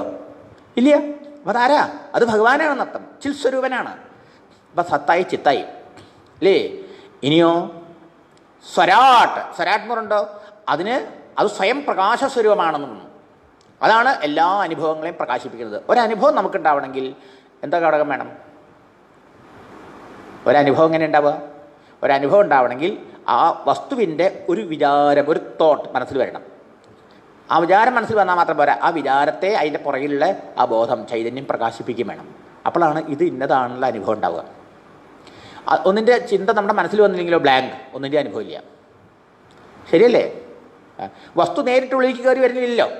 ഒരു വസ്തുവിനെ നമ്മൾ കണ്ടു, എന്താ ഉണ്ടായത്? ആ വസ്തുവിനെ കുറിച്ചുള്ള ഒരു വൃത്തി എന്നാണ് ശാസ്ത്രീയമായി പറയാം. ചിന്ത മനസ്സിൽ വന്നു. ആ ചിന്തയെ അതിൻ്റെ പുറകിൽ ഒരാൾ പ്രകാശിപ്പിച്ചു, ലൈറ്റ് അടിച്ച്. അപ്പോൾ consciousness plus thoughts is equal to an object or experience. എന്തും ഒരനുഭവം ഉണ്ടാവണമെങ്കിൽ എന്ത് വേണം? ബോധം വേണം, ചിന്തയും വേണം. ശാസ്ത്രീയമല്ലേ? അതെ. അപ്പോൾ ഈ ചിന്തകളെ പ്രകാശിപ്പിച്ചുകൊണ്ട് ഉള്ളിൽ സ്വയം പ്രകാശ സ്വരൂപനായിട്ടിരിക്കണം. പറയണു ഒരിടത്ത്, സ്വയം ഭാതി തഥ അന്യാനി ഭാസയേൽ സാധനം വിനാ. ദൃശ്യവിവേകത്തിൽ സ്വയം ഭാതി, ഈ ചിൽസ്വരൂപനായ പ്രഭു നമ്മിൽ ഓരോരുത്തരും സ്വയം പ്രകാശിച്ചുകൊണ്ടിരിക്കുന്നു. സ്വയം പ്രകാശിച്ചുകൊണ്ട വസ്തുവിൻ്റെ സാന്നിധ്യത്തിൽ മറ്റെന്തൊക്കെയുണ്ടോ അതൊക്കെ പ്രകാശിക്കപ്പെടും അല്ലേ? സൂര്യൻ സ്വയംപ്രകാശ. അപ്പോൾ അതിൻ്റെ മുമ്പിൽ എന്തൊക്കെയുണ്ട് അതിനൊക്കെ അത് പ്രകാശിപ്പിക്കും അല്ലേ? അതുപോലെ സ്വയംഭാതി, സ്വയം പ്രകാശിച്ചുകൊണ്ട് ഉള്ളിൽ അറിവായിരുന്നുകൊണ്ട് മറ്റെല്ലാത്തിനെയും പ്രകാശിപ്പിക്കുന്നു, അറിയുന്നു. നമ്മളെ പ്രകാശിപ്പിക്കുന്നു വെച്ചാൽ അറിയുന്നു. വെളിയിലുള്ള വസ്തുക്കളെയും അന്യാനി മറ്റെല്ലാത്തിനെയും എങ്ങനെ? സാധനം വിന, വേറൊന്നിൻ്റെ ഹെൽപ്പ് കൂടാതെ. അത് സ്വതന്ത്ര സത്തയാണ്, സ്വപ്രകാശ ചൈതന്യം എന്ന് സൂചിപ്പിക്കുകയാണ് സ്വരാട്ടിനുള്ള പദം. ഇനി സത്തായപ്പോൾ ചിത്തായപ്പോൾ ആനന്ദമായി. ആനന്ദമാണ് എങ്ങനെയാണ്? ആനന്ദം എന്ന് പറഞ്ഞാൽ ആനന്ദത്തിൽ നിന്നാണ് എല്ലാം ഉണ്ടാവുന്നത്. ദുഃഖത്തിൽ നിന്നൊന്നും ഒരു സൃഷ്ടിയില്ല. ഒരു സൃഷ്ടി ആനന്ദത്തിനേ ഉള്ളൂ. സന്തോഷമായിരിക്കുമ്പോഴേ സൃഷ്ടിയുള്ളൂ. എവിടെ സൃഷ്ടി ഇറക്കണമെങ്കിലും ആനന്ദാധ്യേവ ഖല്യമാനി ഭൂതാനി ജായന്തേ എന്ന് ശ്രുതി പ്രമാണമുണ്ട്. ആനന്ദത്തിൽ നിന്നാണ് എല്ലാം ഉണ്ടാവുന്നത്. ആനന്ദാധ്യേവ ജീവന്തി അനന്തേ അനന്തം സംവിശന്തി, അതിലേക്ക് തിരിച്ചു ലയിക്കുന്നു എന്നാണ് ശ്രുതി. അതെ. അപ്പോൾ സത്തും ചിത്തും ആനന്ദവും. ഈ വാസ്തവത്തിൽ ഈ സത്തും ചിത്തും ആനന്ദവും മൂന്നാണോ എന്ന് വെച്ചാൽ അല്ല, ഒന്ന് തന്നെയാണ്. സത്തും ചിത്തും വേറെ വേറെയല്ല. എങ്ങനെ പറയാൻ പറ്റും? ഇപ്പം സത്ത് എന്ന് വെച്ചാൽ ഉണ്മ, എക്സിസ്റ്റൻസ്. ആ എക്സിസ്റ്റൻസ് ചിത്തല്ല, കോൺഷ്യസ്നസ് അല്ലാതിരിക്കുക, എന്താവും സ്ഥിതി? ആ എക്സിസ്റ്റൻസ് ബിക്കം ഇനേർട്ട്. ആ ഉണ്മ ജഡമായി മാറും. ശരിയോ? ഇനി ചിത്ത് സത്തല്ലാന്നിരിക്കുക, കോൺഷ്യസ്നസ് സത്തല്ലാന്നിരിക്കുക, എന്താവും? That consciousness become non existence, ഇല്ലാത്ത വസ്തുവാവും. ശരിയോ? അതുകൊണ്ട് ഋഷി പറഞ്ഞു സത്ത് തന്നെ ചിത്ത്, ചിത്ത് തന്നെ സത്ത്. പക്ഷേ നമുക്ക് മനസ്സിലാക്കാൻ വേണ്ടി ഇങ്ങനെ മൂന്ന് വാക്കായിട്ട് പറയാം. മനസ്സിലായില്ലേ? നമുക്കിങ്ങനെ ആകുമ്പോൾ ഓരോന്നും സ്പഷ്ടമായിട്ട് സത്ത ഉണ്മ തിരിച്ചറിയാൻ കഴിയും, ബോധിക്കുന്നു ബോധം അതറിയാൻ കഴിയും അല്ലേ? അതിൻ്റെ സ്വരൂപമാണ് ആനന്ദം. അപ്പോൾ നമുക്കിന്ന് അറിയണില്ലേ, പക്ഷേ ആ സത്യവസ്തുവാണ് ആനന്ദ സ്വരൂപം. അതുകൊണ്ട് നമുക്ക് ഓരോരുത്തർക്കും ജീവിതത്തിൽ ശാശ്വത ആനന്ദം കിട്ടണമെങ്കിൽ എന്ത് വേണം? ഈ സച്ചിദാനന്ദ സ്വരൂപനായി നമ്മിൽ ഓരോരുത്തരിലും സദാ ഉണ്മയായി, സദാ ബോധമായി, സദാ ചിത്തായി വിളങ്ങുന്ന ആ സത്യസ്വരൂപൻ്റെ സാക്ഷാത്കാരം വേണം. അതെന്താ വഴി? ധീമഹി. വ്യാസമഹർഷി താൻ ഒറ്റയ്ക്കല്ല, വ്യാസമഹർഷിയും ഈ ഭാഗവതം പഠിക്കണവരും പറയണവരും കേൾക്കണവരും ഒക്കെ ആ സത്യം അനുഭവിക്കാൻ ആഗ്രഹിക്കുന്നു, ശാന്തി സുഖം. അതുകൊണ്ട് ഞങ്ങളൊക്കെ ധ്യാനിക്കുന്നു, ബഹുവചനത്തിൽ പറഞ്ഞു. മനസ്സിലായില്ലേ? ഇനി ഈ പറഞ്ഞതിലൂടെ വലിയ സാധനാപരമായിട്ട് ഇതിപ്പോൾ നമുക്കൊരു ഒരു ഒരു ഒരു തിയറി എന്ന് വിചാരിക്കാം. ഇതിൻ്റെ പ്രായോഗിക വശം എടുക്കൂ. ഇതിൻ്റെ പ്രായോഗിക വശം വളരെ കേമ. എന്താ അത്? അപ്പോൾ സ്വർണം തന്നെ കാരണം തന്നെ കാര്യമായിട്ടിരിക്കുക എന്ന് പറഞ്ഞു. വിവിധ രൂപനാമങ്ങളാണ് കാര്യം എന്ന് പറയുന്നത് അല്ലേ? സ്വർണം തന്നെ പല രൂപങ്ങളായിരിക്കണതാണ് ആഭരണം എന്ന് പറഞ്ഞു. ഇതുമാതിരി സത് ചിത്ത് ആനന്ദ സ്വരൂപനായ പരമാത്മ തന്നെ നാമരൂപാത്മകമായ പ്രപഞ്ചമായിരിക്കണം. പ്രപഞ്ചം എന്ന് പറഞ്ഞാൽ നാമരൂപമാണ്. സൃഷ്ടിർനാമ ബ്രഹ്മരൂപേ സച്ചിദാനന്ദ വസ്തുവിനി അബ്ധൗ ഭേനാധിപത് സർവനാമരൂപ പ്രസാരണമാണ്. ദൃഗ്ദൃശ്യവിവേകം എന്ന് പറയുന്ന ഗ്രന്ഥമുണ്ട്. ഇതിൻ്റെ റെഫറൻസ് പറഞ്ഞാൽ ഒക്കെ പഠിക്കാൻ താല്പര്യം ഉണ്ടാവാൻ വേണ്ടിയിട്ടാണ്. സൃഷ്ടിർനാമ, വാട്ട് ഈസ് ക്രിയേഷൻ? സൃഷ്ടി എന്ന് പറഞ്ഞാൽ എന്താണ് ചോദിക്കുക. സൃഷ്ടിർനാമ, സൃഷ്ടി എന്ന് പറഞ്ഞാൽ അത്രേ ഉള്ളൂ. എന്ത്? നാമരൂപ പ്രസാരണ, നാമരൂപങ്ങളെ കൽപ്പിക്കല, ഉണ്ടാക്കല. ഉദാഹരണം അബ്ധൗ, അബ്ധി, അബ്ധിഞ്ച സമുദ്രം, അബ്ധൗ ഭേനാധിപത്. ഭേനം എന്ന് പറഞ്ഞാലോ നുര, നുര പദ തിര അല്ലേ? തിരമാലകൾ, തിരമാല കറയ്ക്കാൻ നടിച്ചു കഴിഞ്ഞാൽ അത് നുരയും പതയൊക്കെ ആയിട്ട് മാറും. വാസ്തവത്തിൽ തിര നുര പത എന്നൊക്കെ പറയണത് എന്താണ്? തിരയെ തൊട്ടാലും നുരയെ തൊട്ടാലും പതയെ തൊട്ടാലും തുടർന്ന ആരെയാ? സമുദ്രത്തെ. അബ്ധൗ, അബ്ധിയാണുള്ളൂ, സമുദ്രമാണുള്ളത് അല്ലേ? ആ ഓഷ്യനിക് വാട്ടറാണുള്ളത്. അപ്പോൾ പിന്നെ എന്തിനാ നിങ്ങൾ നുര തര പത സുനാമി എന്നൊക്കെ പറഞ്ഞത്? അത് രൂപം കൊണ്ടു അല്ലേ? അതൊരു രൂപം, കാറ്റ് കൊടുത്ത് ഒരു രൂപം എടുത്തു, അപ്പോൾ അതിനൊരു പേരിട്ടു, അത്രേ ഉള്ളൂ. അപ്പോൾ അബ്ധൗ ഭേനാധിപത്, സമുദ്രജലത്തിൽ കാറ്റുകൊണ്ട് വെള്ളം ഉയർന്നപ്പോൾ അതിന് തിര നുര പത എന്നൊക്കെ വ്യവഹരിച്ചുല്ലോ. അപ്പോൾ സൃഷ്ടിയായി. ഇതുപോലെ സച്ചിദാനന്ദ വസ്തുവിനി, സച്ചിദാനന്ദ വസ്തുവായ പരമാത്മ ഭഗവാനിൽ നാമരൂപ പ്രസാരണ, നാമരൂപങ്ങളുടെ ആവിർഭാവം ഉണ്ടാവുമ്പോൾ സൃഷ്ടി എന്ന് പറയുന്നു. തിരോഭാവം ഉണ്ടാവുമ്പോഴോ ലയം എന്നും പറയണു, സംഹാരം എന്നും. ഇതാണ് സൃഷ്ടി സ്ഥിതി ലയങ്ങളുടെ രഹസ്യം. അപ്പോൾ വാസ്തവത്തിൽ ആ സച്ചിദാനന്ദ വസ്തുവായ പരമാത്മാവിൽ നിന്ന് ഭിന്നമായിട്ട് ഇവിടെ നാമരൂപാത്മകമായ സൃഷ്ടി ഉണ്ടാവുകയോ നിലനിൽക്കുകയോ ചെയ്യുന്നുണ്ടോ? എങ്ങനെ ഉദാഹരണം നോക്കണം. ഉദാഹരണം നമുക്ക് മനസ്സിലാവുള്ളൂ. സമുദ്രത്തിൽ നിന്ന് വേറിട്ടിട്ട് ഇവിടെ തിരയും നുരയും പതയുമാകുന്ന സൃഷ്ടി ഉണ്ടാകുകയും നിലനിൽക്കുകയും ചെയ്യുന്നുണ്ടോ? ഇല്ല. ഇതാണ് ആത്യന്തികമായ സത്യം. ഇത് സാക്ഷാത്കരിക്കലാണ് നമ്മുടെ ലക്ഷ്യം. അതിനാണ് ഈ ഭാഗവത മുഴുവൻ പറയാനുള്ളത്. അതിന് നമ്മളെ പാകപ്പെടുത്തുക. മനസ്സിലായില്ലേ?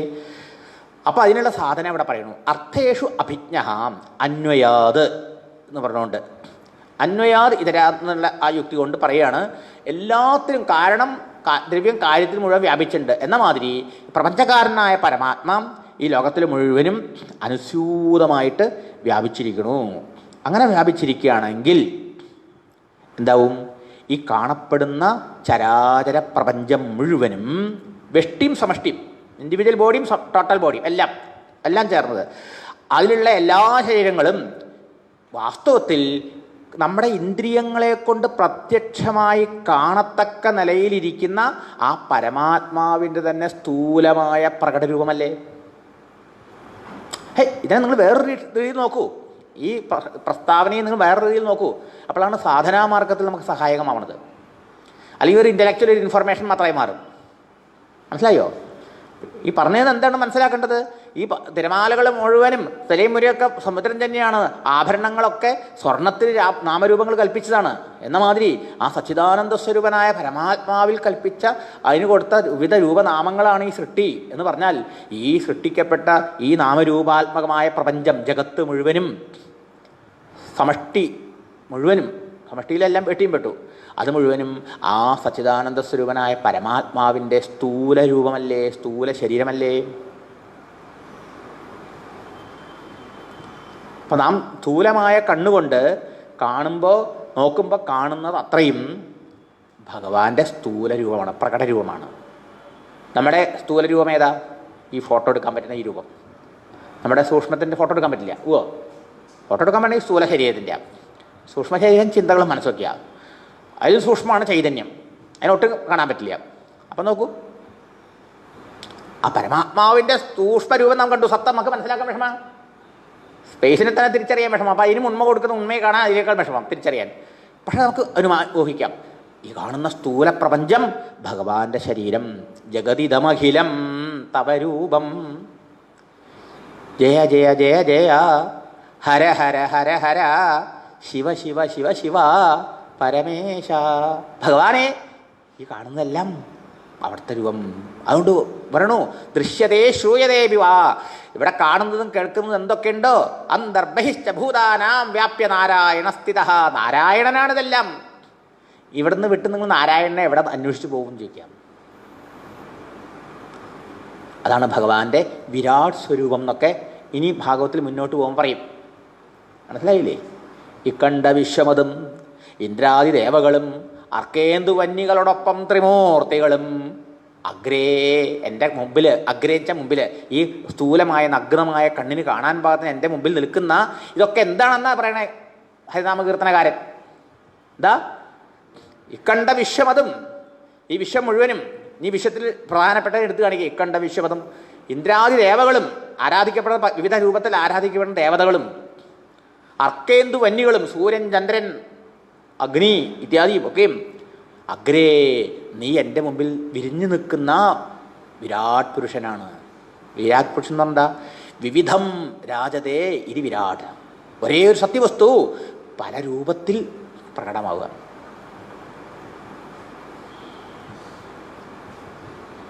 അതാണ് അഗ്രേ വിരാട് പുരുഷ, നീ വിരാട് പുരുഷനാ. ഇതെനിക്ക് ഓർമ്മ വരണം എന്നാ പറയണേ. മനസ്സിലായോ? നിൻ മൂലം എന്താണ്? ഇതിൻ്റെയൊക്കെ മൂലമായിരിക്കണം എന്താ? അക്ഷരം നാശരഹിതമായ പരമാത്മ. അക്ഷരം ബ്രഹ്മ പരമാത്മ. അതെവിടെയുണ്ട്? തൻ്റെ ഉള്ളിൽ ബോധമായി ഇതിനൊക്കെ കാണിച്ചു എന്നുണ്ട്, പ്രകാശിപ്പിച്ചുകൊണ്ട് ചൈതന്യരൂപേണ നമ്മുടെ ഉള്ളിലുമുണ്ട്. അതാണ് ആ അകത്തുള്ളതാണ് ഈ പുറത്ത് കാണുന്നത്. ഇത് കണ്ണു കൊടന്ന് നോക്കുമ്പോൾ നമുക്ക് ഈ ലോകത്തെ കാണുമ്പോൾ ഓർമ്മിക്കാറാവണം, അതിനനുഗ്രഹിക്കണം. ഇത് സാധന. ഈ ഭാവന കൊണ്ട് നമ്മുടെ രാഗദ്വേഷങ്ങൾ നീങ്ങിക്കിട്ടും, മനസ്സ് ശുദ്ധമാകും. അങ്ങനെ മനസ്സ് ശുദ്ധമാകുള്ളൂ. നമുക്ക് രാഗദ്വേഷങ്ങൾ എന്തുകൊണ്ടാണ്? ചിലത് നല്ലത്, ചിലത് ചീത്ത, ചിലത് കൊള്ളാം, ചിലത് കൊള്ളില്ല, ചിലത് എൻ്റെ, ചിലത് അന്യൻ്റെ, ഇങ്ങനെ വിചാരമില്ലേ? അതിന് മുഴുവൻ കാരണം നമ്മൾ ഈ നാമരൂപത്തെ മാത്രം സത്യമായി വിശ്വസിക്കണോണ്ടാണ്. ശരിയോ? അപ്പോൾ ഈ പറഞ്ഞതിലൂടെ ഒന്നാമത്തെ ശ്ലോകത്തെ നിങ്ങളിങ്ങനെ എത്ര ദിവസം വേണമെങ്കിൽ നമുക്ക് ഇതിനെക്കുറിച്ച് ഇങ്ങനെ പറയാം. മനസ്സിലായില്ലേ? ഇങ്ങനെ വിചാരം ചെയ്ത് നോക്കിയാൽ എന്താണ് അന്വയാതിതരത എന്ന് പറഞ്ഞുകൊണ്ടും ഈ അർത്ഥേഷു അഭിജ്ഞ എന്ന് പറഞ്ഞുകൊണ്ട് സൂചിപ്പിച്ചത്? എല്ലാത്തിലും ചൈതന്യമായി ബോധസ്വരൂപമായിരിക്കുന്നു. ഈ എല്ലാ നാമരൂപ പ്രപഞ്ച സൃഷ്ടിയിൽ മുഴുവനും ആ കാരണം കാര്യത്തിൽ വ്യാപിക്കണമായി വ്യാപിച്ചിരിക്കുന്നു പരമാത്മാ എന്ന് പറഞ്ഞാൽ ആ പരമാത്മ സാന്നിധ്യമില്ലാതെ ഒരു വസ്തുവില്ല ഇവിടെ.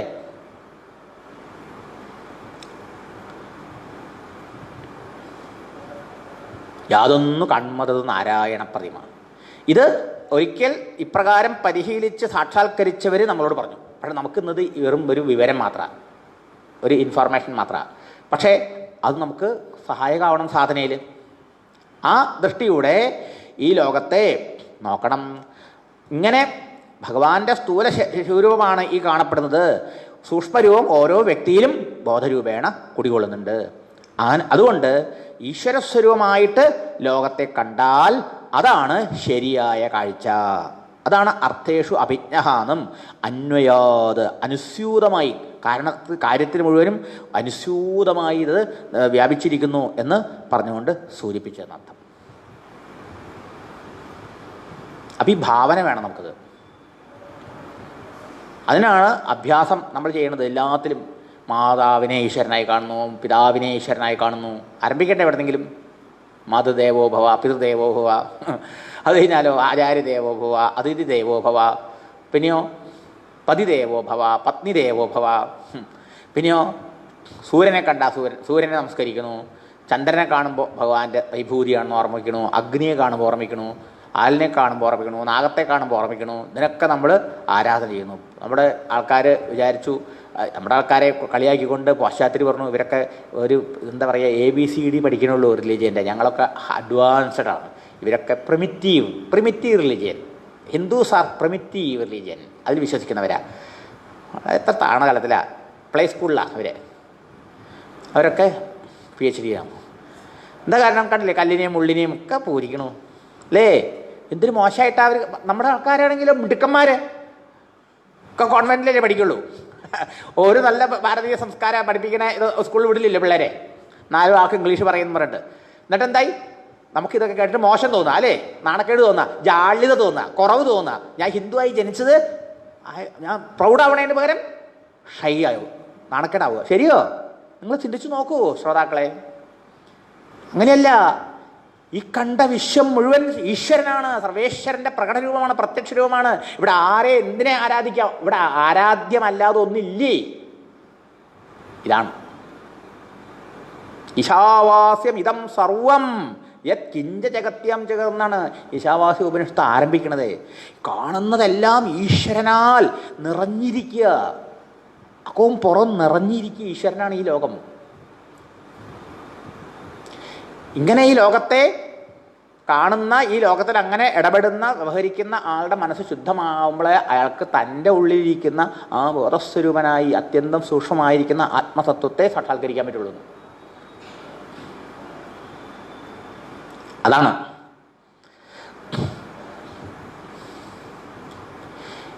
പിന്നെ ധീമഹി, പിന്നെ നമുക്ക് ഇത് സാധനാപരമായിട്ട് ഗുണമല്ലേ? ഇത് വളരെ പ്രധാന.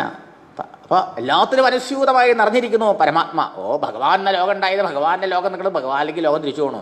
അങ്ങനെ ഒരു വിവരം അറിഞ്ഞുകൊണ്ട് എനിക്ക് എന്ത് ഗുണം? നിങ്ങളിതിങ്ങനെ ചിന്തിക്കുന്നു, അല്ലേ? കൃഷ്ണനാണ് ഒക്കെ ഉണ്ടായിരുന്ന, കൃഷ്ണനാണ് ഇതെല്ലാം. ഭാഗവത്തിൽ ഇനി കുറക്കട് പോകുമ്പോൾ വത്സസ്തേയം ഉണ്ടാവും. ദശമത്തിൽ വത്സസ്തേയം. വത്സസ്തേയത്തിൽ ഇത് കാണിച്ചു തന്നു കൃഷ്ണൻ. ഈ തത്വം സൂക്ഷ്മമായതുകൊണ്ട് സ്ഥൂലമായി കാണിച്ചു തന്നു, സ്ഥൂല ബുദ്ധികൾക്ക് മനസ്സിലാവാൻ. എന്ത്? കൃഷ്ണൻ 7 വയസ്സുള്ള കൃഷ്ണനെ പറ്റിക്കാൻ ബ്രഹ്മാവ് പശുക്കുട്ടികളെയും ഗോപക്കുട്ടികളെയും ഒളിപ്പിച്ചു വെച്ചു, അല്ലേ? കൃഷ്ണനോ ബ്രഹ്മാവിനും സന്തോഷമായിക്കോട്ടെ, ഈ വീട്ടിൽ വൈകുന്നേരം ആകുമ്പോൾ എല്ലാവരും തിരിച്ചു വന്നില്ലെങ്കിൽ അവർക്കൊക്കെ സങ്കടം, അവരെ കുട്ടികളെ കാണാണ്ട്. അവർക്ക് സന്തോഷമായിക്കോട്ടെ വെച്ചിട്ട് എന്ത് ചെയ്തു? കൃഷ്ണൻ സ്വയം പശുക്കുട്ടികളും ഗോപക്കുട്ടികളായിട്ടങ്ങ് മാറി, അല്ലേ? അങ്ങനെ 1 കൊല്ലം ഗോകുലത്തിൽ പോയി വന്നു എന്നാണ് കഥ. അതിന് ബ്രഹ്മാവ് തിരിച്ചു വരുമ്പോഴോ താൻ മറച്ചു വെച്ച പശുക്കുട്ടികൾ ഒരു സെറ്റ് ഇവിടെയുണ്ട്, ഇവിടെ ഒരു സെറ്റ് കൃഷ്ണൻ്റെ കൂടെ കളിക്കുന്നുമുണ്ട്. ബ്രഹ്മാവിന് ആശ്ചര്യം. അതിന് കുറച്ചും കൂടി ശ്രദ്ധിച്ച് ബ്രഹ്മാവ് കണ്ണു തുറന്ന് നോക്കിയപ്പോഴോ, എനിക്ക് ഭ്രമമാണെന്ന് അറിയാൻ വേണ്ടി നോക്കിയപ്പോഴോ, ഈ ഓരോ പശുക്കുട്ടിയും ഓരോ ഗോപക്കുട്ടിയും തൻ്റെ സ്വാമിയായ വൈകുണ്ഠത്തിലെ ആദിനാരായണ മൂർത്തിയായിട്ടാണ് കണ്ടത്. ഏതൊരു ഭഗവാന്റെ നാഭിയിൽ ഉണ്ടായ താമരയെന്നാണോ ബ്രഹ്മാവ്, ഈ പരീക്ഷിക്കാൻ പുറപ്പെട്ട ബ്രഹ്മാവ് ഉണ്ടായത്, ആ ബ്രഹ്മാവ് അടക്കം ഓരോ വൈകുണ്ഠമൂർത്തിയുടെ നാഭിയിലിരിക്കണു. അപ്പോൾ ഈ ബ്രഹ്മാവ് ആകെ അന്താളിച്ചു പോയി. ഇവിടെ ഇപ്പോൾ ഒരു ബ്രഹ്മാവ് ഞാൻ വിചാരിച്ചിട്ട് ഇവിടെ പണ്ട് ഒരുപാട് ബ്രഹ്മാണ്ടങ്ങളും ആ ബ്രഹ്മാണ്ട നായകന്മാരായ നാരായണമൂർത്തികളും ആ നാരായണമൂർത്തികളുടെ ഒക്കെ നാഭിയിലെ താമരയും അതിലൊക്കെ 4 മുഖമുള്ള ബ്രഹ്മാവ് 4 വേദം കൊണ്ട് സ്വാമിയെ സ്തുതിച്ചുകൊണ്ടും ഇരിക്കണു. അതൊക്കെ കഴിഞ്ഞു വീണ്ടും കുറച്ച് കഴിഞ്ഞ് നോക്കുമ്പോഴോ ഒന്നുമില്ല, ഒന്നും സംഭവിച്ചിട്ടില്ല. വെറും പാതി കണ്ട ചോറുകളെയും കൈപ്പിടിച്ച കുട്ടികളെയും പശുക്കുട്ടികളെയും തിരയുന്ന ഗോപാലകൃഷ്ണൻ, ഗോപാലകൃഷ്ണൻ, ഉണ്ണികൃഷ്ണൻ. ഇത് മാത്രം ആലോചിച്ച് നോക്കിയാൽ തന്നെ എന്താണ്? ഇത് മാത്രം ആലോചിച്ച് നോക്കിയാൽ എന്താണ്? വാസ്തവത്തിൽ ഇവിടെ ഏതെങ്കിലും ഒരു വസ്തു ഈ ഭഗവാനെ കൂടാതെ ഉണ്മയിലുണ്ടോ ചോദിക്കാം. സർവവസ്തുക്കളുടെയും ഭാവാർത്ഥോ ഭവതി സ്ഥിത എന്നാണ് ഭാഗവതം പറഞ്ഞിട്ട് അതിൻ്റെ അവസാനം. ഭാവം എന്ന് പറഞ്ഞാൽ ഉണ്മ ഏതിൽ നിൽക്കുന്നു? ഭഗവാനിൽ നിൽക്കുന്നു. അവിടെ ഭഗവാൻ എന്ന് പറഞ്ഞാൽ ആ ഉണ്മയിൽ നിൽക്കുന്നു, അല്ലേ? ഇവിടെ ഏതൊരു വസ്തു ഉണ്ടെങ്കിലും അതിൻ്റെ മുഴുവനും ഉണ്മ ഭഗവാനില്ല. ആ ഉണ്മ ഭഗവാനാണ്. ആ ഉണ്മയാണ് കൃഷ്ണനായി വന്നത്. ആ സച്ചിദാനന്ദനാണ് കൃഷ്ണൻ, എൻ്റെ കൃഷ്ണൻ. അപ്പോൾ കൃഷ്ണൻ എന്നല്ല ഉണ്ടായത്, കൃഷ്ണൻ എന്നൊക്കെ കൃഷ്ണനെ അത് കാണിച്ചു കൊടുത്തില്ലേ? സർവം കൃഷ്ണമയം ജഗതെന്ന്. കൃഷ്ണനെ കൂടാതെ ഒന്നുമില്ല എന്ന്. കൃഷ്ണനെ ശരിയാവണ്ണം അറിഞ്ഞുള്ളവർക്ക് മണ്ണിതിൽ കാണുവാനില്ല മറ്റൊന്നും, സർവം ശ്രീകൃഷ്ണമയം, സർവം ഭഗവന്മയം എന്നാണ് എന്നിട്ട് കവി ഋഷി പറഞ്ഞത്. സർവവും ഭഗവന്മയമാണ്. ഇതാണ് സാധന. ഇത് സാധനയിൽ നമുക്ക് സഹായം. ഇത് ഓർമ്മിക്കണം നമുക്ക്. അതുകൊണ്ടാണ് എഴുത്തച്ഛനും പറഞ്ഞത്, നിന്നെ ഈ കണ്ണു തുറന്ന് ഈ ലോകം കാണുമ്പോൾ ഇതിന് കാരണമായിരിക്കുന്ന ഈ ആത്മസ്വരൂപനെ, ഈ ഭഗവാനെ ഓർമ്മിക്കാറാവണം. അതിനാണ് ഉപാസന. രമണമഹർഷി പറയും, അഷ്ടമൂർത്തിഭിർ ദേവപൂജനം. ഈശ്വരൻ അഷ്ടമൂർത്തിയായിട്ടിരിക്കണതാണ് ജഗത്തെന്ന്. അഷ്ടമൂർത്തിയോ? 8 മൂർത്തിയുടെ രൂപത്തിൽ ഈശ്വരിക്കുക. എന്താ 8 മൂർത്തി? പഞ്ചഭൂതങ്ങൾ. ഈ ലോകം പഞ്ചഭൂതമല്ലേ? അല്ലേ? അതെ. പഞ്ചഭൂതം കൊണ്ടുണ്ടാക്കിയ ഓരോ വസ്തു. പിന്നെയോ സൂര്യൻ, ചന്ദ്രൻ. അപ്പോൾ 7 ആയില്ലേ? പിന്നെയോ ജീവൻ, ശരീരത്തിരിക്കുന്ന ജീവൻ, അതിനെ അറിഞ്ഞുകൊണ്ടിരിക്കുന്ന ജീവൻ. ഇതെട്ടും എന്താണ്? പരമാത്മ ഭഗവാൻ.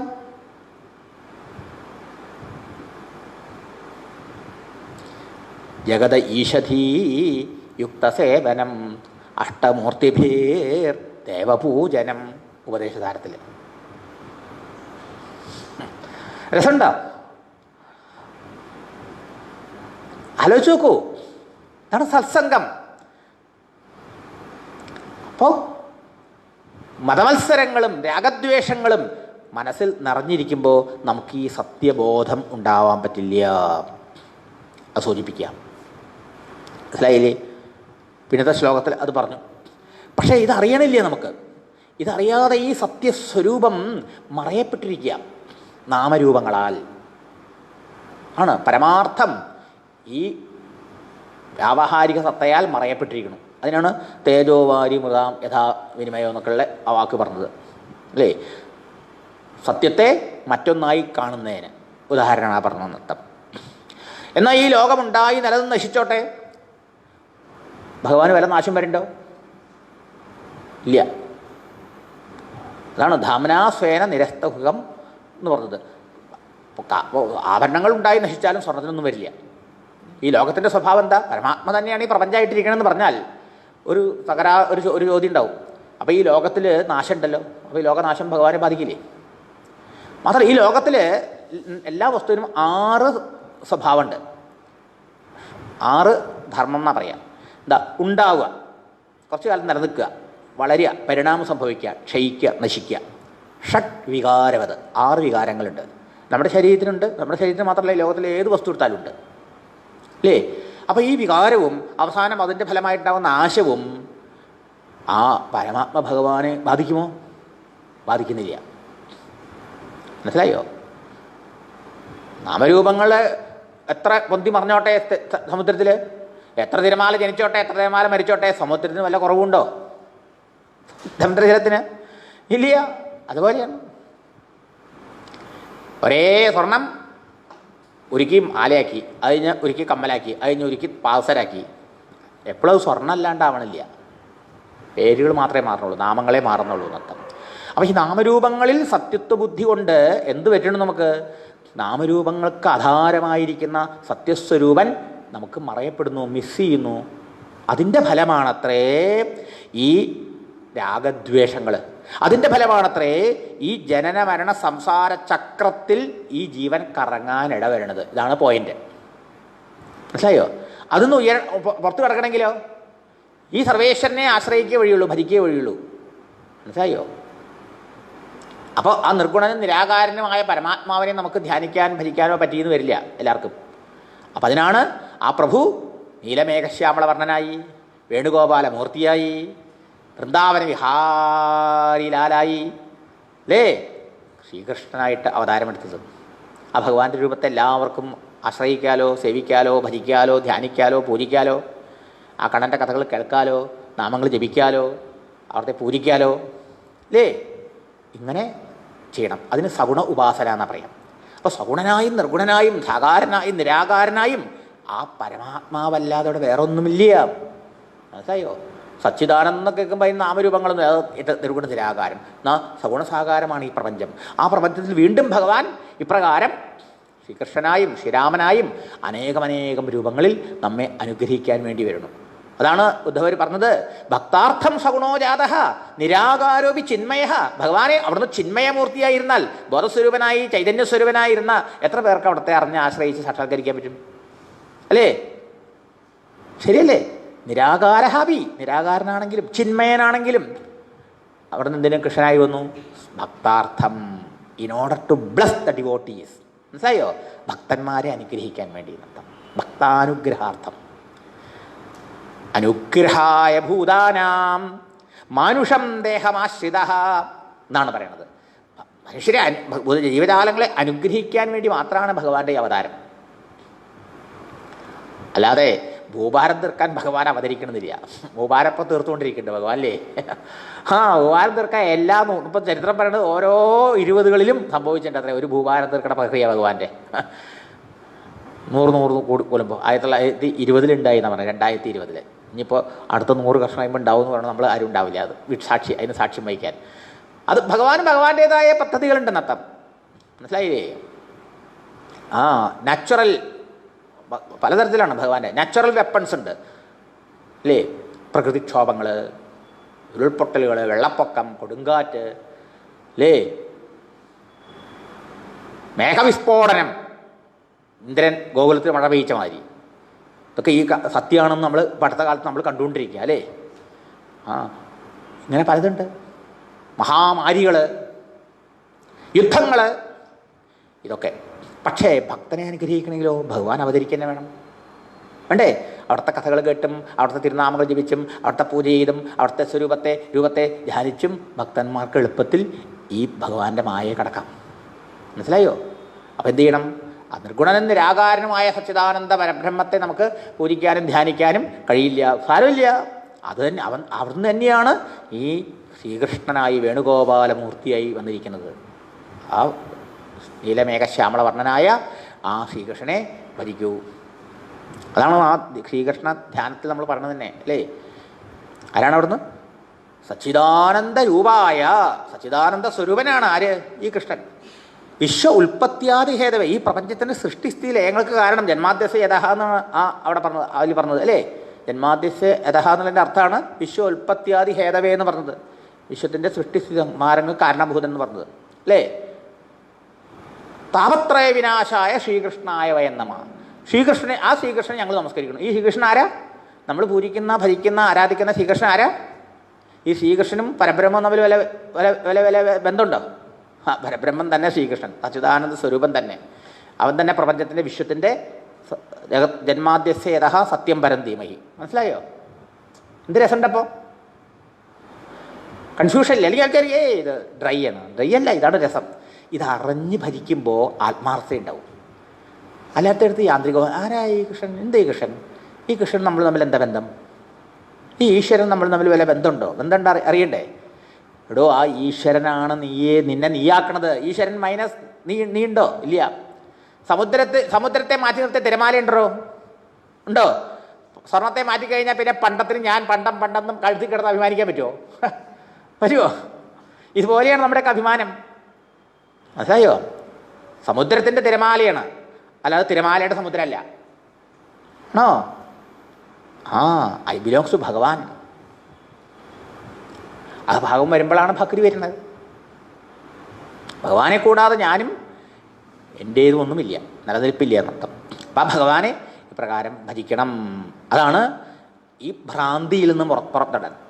ഭ്രാന്തിയാണ് തേജോവാരി മൃതാം യഥ എന്ന് പറഞ്ഞുകൊണ്ട് ഈ സത്യസ്വരൂപനായ ഭഗവാനെ മറച്ചു വച്ചിരിക്കുന്നു. ഈ പ്രപഞ്ചത്തിലെ നാമരൂപങ്ങളുടെ ദർശനം അത് സത്യമെന്ന് വിശ്വസിക്കുന്നുണ്ട്. പക്ഷേ ഇതിന് സത്യത്വമുള്ളത് ആ സത്യം പുറകിലുള്ളത് കൊണ്ടാണ് അത് നമ്മൾ അറിയാണ്ട് പോകണം. അപ്പോൾ ഭ്രാന്തി ദർശനമാണുള്ളത്. കയറിനെ കണ്ടിട്ട് കയറാണെന്ന് കണ്ടാൽ അത് സത്യദർശനം, കയറിനെ പാമ്പായിട്ട് കണ്ടാൽ അത് ഭ്രാന്തി ദർശനം. ശരിയല്ലേ? അതുമാതിരി പ്രപഞ്ചത്തെ ഭഗവാനായി കണ്ടാൽ സത്യദർശനം, പ്രപഞ്ചത്തെ നാമരൂപാത്മകമായി കണ്ടാൽ ഭ്രാന്തി ദർശനം. ശരിയോ?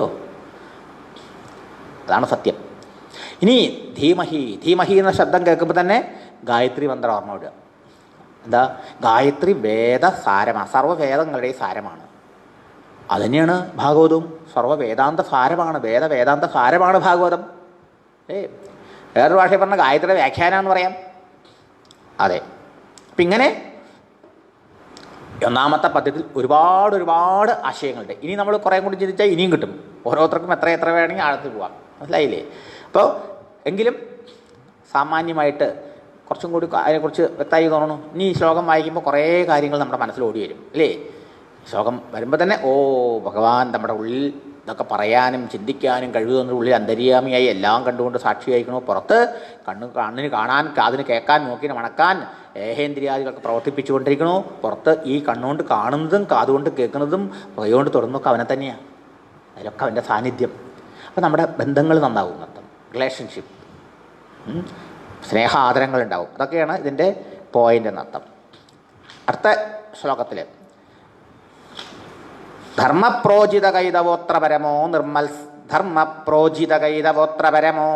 നിർമ്മത്സരാണാം സദാം വേദ്യം വാസ്തവമത്ര വസ്തു ശിവതം താപത്രയോന്മൂലനം ശ്രീമദ്ഭാഗവതേ മഹാമുനികൃതേ കിം വാ വരൈഃ ഈശ്വര സദ്യോ ഹൃദ്യവരുധ്യതേത്ര കൃതിഭി ശുശ്രൂഷിഭി തൽക്ഷണാത്. അത്ര അത്ര എന്ന് പറഞ്ഞാൽ ഈ ഭാഗവത്തിൽ ധർമ്മപ്രോജിത കൈതവ അത്ര അത്ര എന്നുവെച്ചാൽ ഇവിടെ ഇവിടെ വെച്ചാലോ ഈ ശ്രീമദ് ഭാഗവതത്തിൽ ഈ ശ്രീമദ് ഭാഗവത്തിൽ ആരുണ്ടാക്കിയതാ? മഹാമുനികൃതേ വേദവ്യാസമുനിയാൽ രചിക്കപ്പെട്ട ഈ ഭാഗവതത്തിൽ എന്തുണ്ട്? പരമധർമ്മ നിരൂപ്യത, പരമമായ ധർമ്മത്തെ നിരൂപിച്ചിരിക്കുന്നു. പരമമായ ധർമ്മത്തെക്കുറിച്ച് പറഞ്ഞിരിക്കുന്നു. ആ ധർമ്മം എങ്ങനെയുള്ളതാണ്? പ്രോജ്ജിത കൈതവ, കൈതവം ഇല്ലാത്തതാണ്.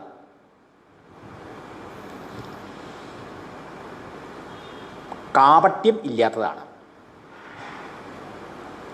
എന്താ അങ്ങനെ പറഞ്ഞത്? ഈ ധർമ്മത്തെക്കുറിച്ചിട്ടാണ് ഭാരതത്തിലും പറഞ്ഞതല്ലോ.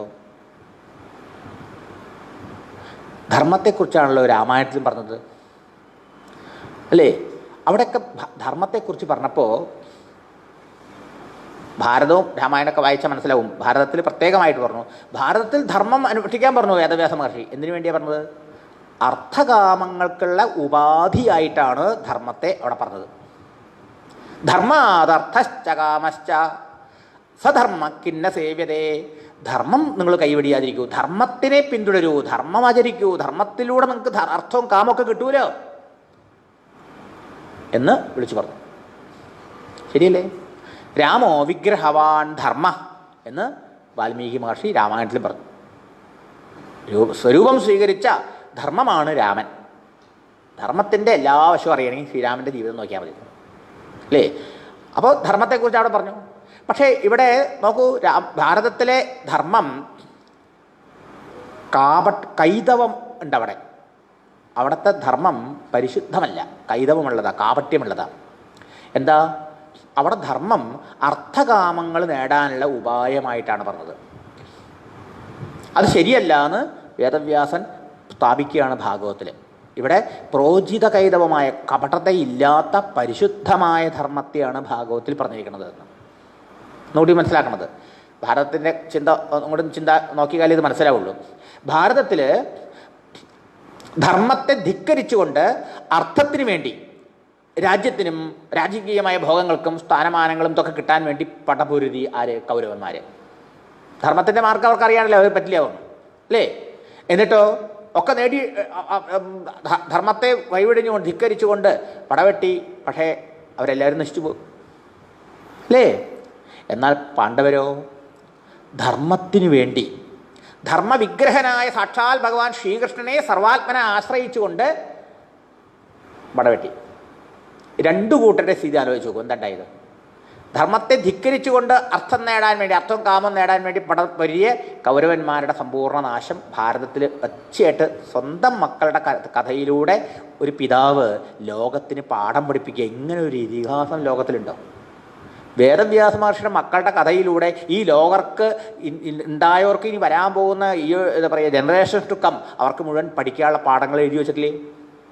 നിങ്ങൾ കഥയുടെ അപ്പുറത്തേക്ക് മാറി നിന്ന് വായിക്കാമെങ്കിൽ ശരിയോ? Reading the line between the lines എന്ന് പറയില്ലേ? എന്ന മാതിരി കഥയിൽ നിന്ന് മാറി നിന്ന് ചിന്തിച്ചാൽ ഇതിൽ പറഞ്ഞേക്കണ മുഴുവൻ ഈ മനുഷ്യരാശിക്കുള്ള സന്ദേശമല്ലേ? ധർമ്മത്തെ വലിച്ചെറിഞ്ഞുകൊണ്ട് ധിക്കരിച്ചുകൊണ്ട് ആ പണം, പാപം, സ്ഥാനം, മാനം, പണം, ഭോഗങ്ങൾ, ഇതാണല്ലോ നമ്മൾ ഇന്നത്തെ സമൂഹത്തിൽ കാണുന്നത് അല്ലേ? ഇന്നത്തെ സമാജത്തിൽ നമ്മളിപ്പോൾ കാണുന്നത് അതാണ്. ധർമ്മമില്ല, സത്യമില്ല, ന്യായമില്ല, നീതിയില്ല. എന്താ കാട്ടിക്കൂട്ടണത്? നമ്മൾ ദിവസവും കണ്ടുകൊണ്ടും കേട്ടുകൊണ്ടിരിക്കണം. ആരുടെ സ്ഥിതി എന്താ? കൗരവരുടെ സ്ഥിതി. ധർമ്മത്തെ ധിക്കരിച്ചുകൊണ്ട് അർത്ഥകാമങ്ങൾക്ക് വേണ്ടി പടപൊരുതി നശിച്ച കൗരവരെ നമുക്ക് കാണിച്ചു തന്നു വേദവ്യാസ മഹർഷി. ധർമ്മ സംരക്ഷണത്തിന് വേണ്ടി അവതരിച്ചവനും ധർമ്മസ്വരൂപനുമായ ഭഗവാൻ ശ്രീകൃഷ്ണനെ ആശ്രയിച്ച് പാണ്ഡവർ. അങ്ങനെ ആ പാണ്ഡവരും പടപൊരുതി. അവർക്ക് രാജ്യവും കിട്ടി, ഭോഗവും കിട്ടിയൊക്കെ കിട്ടി. പക്ഷേ വെറുതെ ഹാപ്പി? അവർ ഹാപ്പി ആയതുകൊണ്ട് സംതൃപ്തി കിട്ടിയോ? കൃതാർത്ഥരായോ? അവരുടെ പരിതാപമാണ് കാണുന്നത്. മനസ്സിലായോ? പാണ്ഡവർ സന്തോഷിക്കല്ല ഇത്. പാണ്ഡവർ മഹാഭാരത യുദ്ധം ജയിച്ചപ്പോൾ അവരാണ് ഏറ്റവും കൂടുതൽ സങ്കടപ്പെട്ടത്. കുന്തിക്ക് തൻ്റെ മൂത്ത മകൾ നഷ്ടപ്പെട്ടു, പാണ്ഡവർക്ക് തൻ്റെ മൂത്ത ഏട്ടന് നഷ്ടപ്പെട്ടു അല്ലേ? പാഞ്ചാലിയുടെ 5 മക്കൾ നഷ്ടപ്പെട്ടു അല്ലേ? അഭിമന്യു നഷ്ടപ്പെട്ടു, അർജുനന്.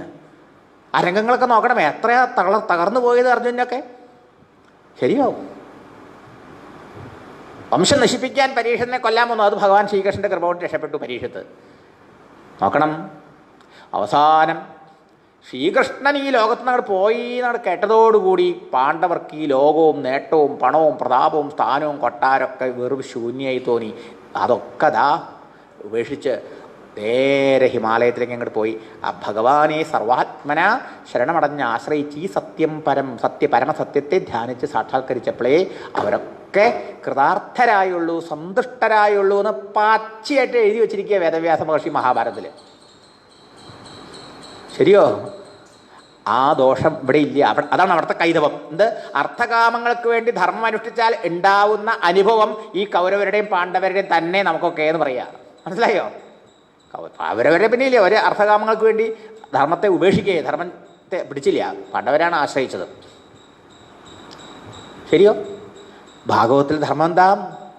ഭാഗവത്തിലെ ധർമ്മം പരിശുദ്ധമായ ധർമ്മമാണ്. കേവലം ഈശ്വരാരാധനാരൂപമായിട്ടുള്ള ധർമ്മമാണ്. മനസ്സിലായോ?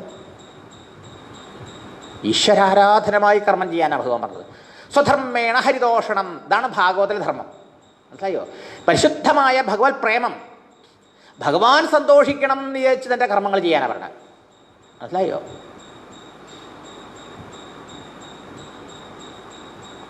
സ്വേ കർമ്മണി അഭിരതഃ സംസിദ്ധിം ലഭതേ നരഃ. ഗീതോപദേശത്തിൽ ഈ കൃഷ്ണ ഭഗവാൻ പറയും, ഓരോ വ്യക്തികളും അവരവരുടെ കർമ്മങ്ങളിൽ മുഴുകിക്കൊണ്ട് തന്നെ അവർക്കൊക്കെ സംസിദ്ധി, മുക്തി ലഭിക്കും. എന്താ വേണ്ടത്? സ്വകർമ്മണാത്തം അഭ്യർച്ച്യ സിദ്ധിം വിന്ദതി മാനവഃ എന്ന്. ഓരോ വ്യക്തിയും അവൻ്റെ സ്വധർമ്മമാകുന്ന കർമ്മത്തെ കൊണ്ട് ആ സർവേശ്വരനെ, സച്ചിദാനന്ദമൂർത്തിയായ ഭഗവാനെ ആരാധിച്ചിട്ട് ആ സത്യസ്വരൂപനെ അടഞ്ഞ് മുക്തരാകാൻ പറ്റും. എത്ര സ്പഷ്ടമല്ലേ? ഇനി രാമായണത്തിലേക്ക് വന്നാലോ?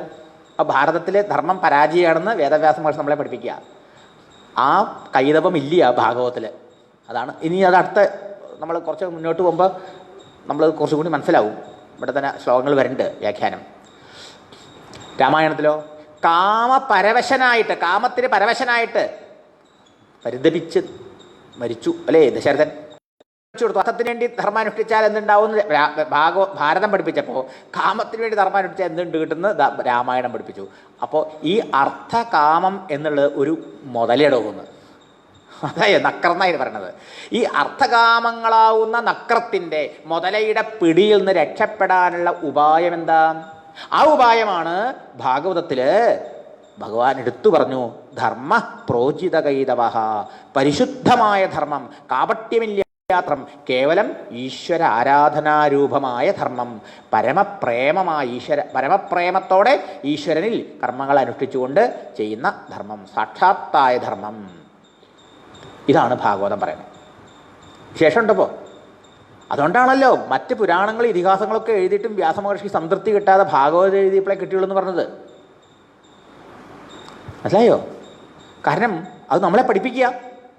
ഇങ്ങനെ ഭാഗവതത്തിൽ പറഞ്ഞ മാതിരി ധർമ്മം അനുഷ്ഠിച്ചാൽ മാത്രമേ ജീവന് സംതൃപ്തിയുള്ളൂ, കൃതാർത്ഥത കിട്ടുള്ളൂ എന്ന്.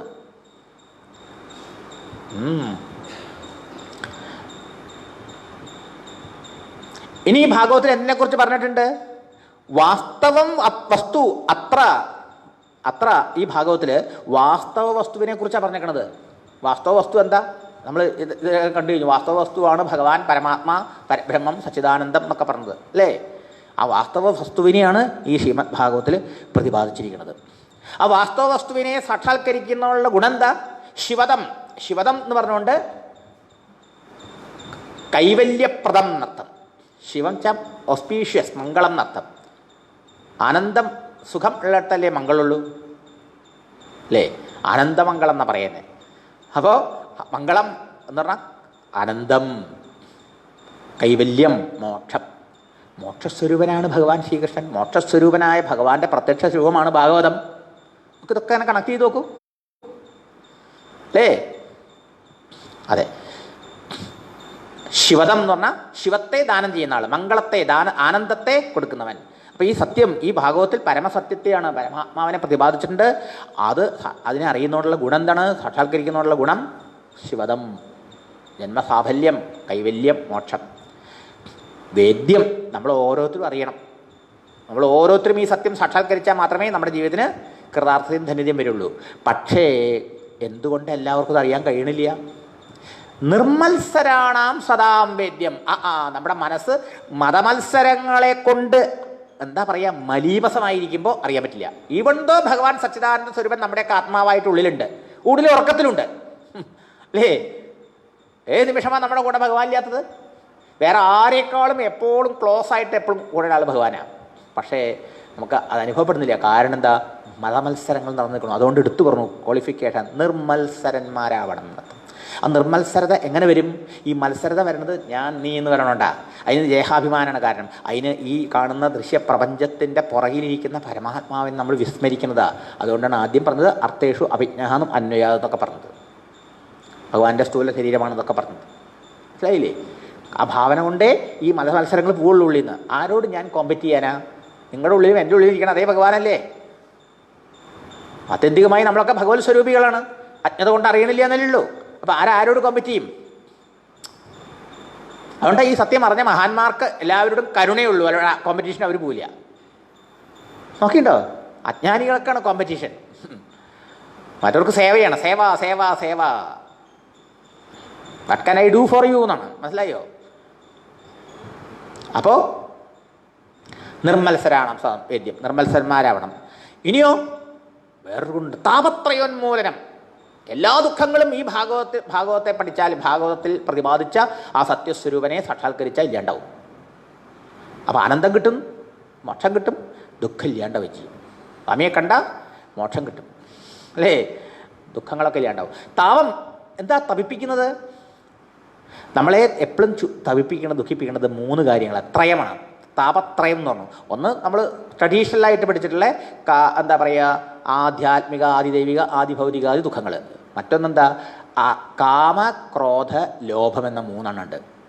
ഇത് നമ്മളെ എപ്പോഴും തപിപ്പിച്ചുകൊണ്ടിരിക്കും. കാമന ഉള്ളിൽ വന്നാൽ മനസ്സിന് ചുട്ടു അല്ലേ?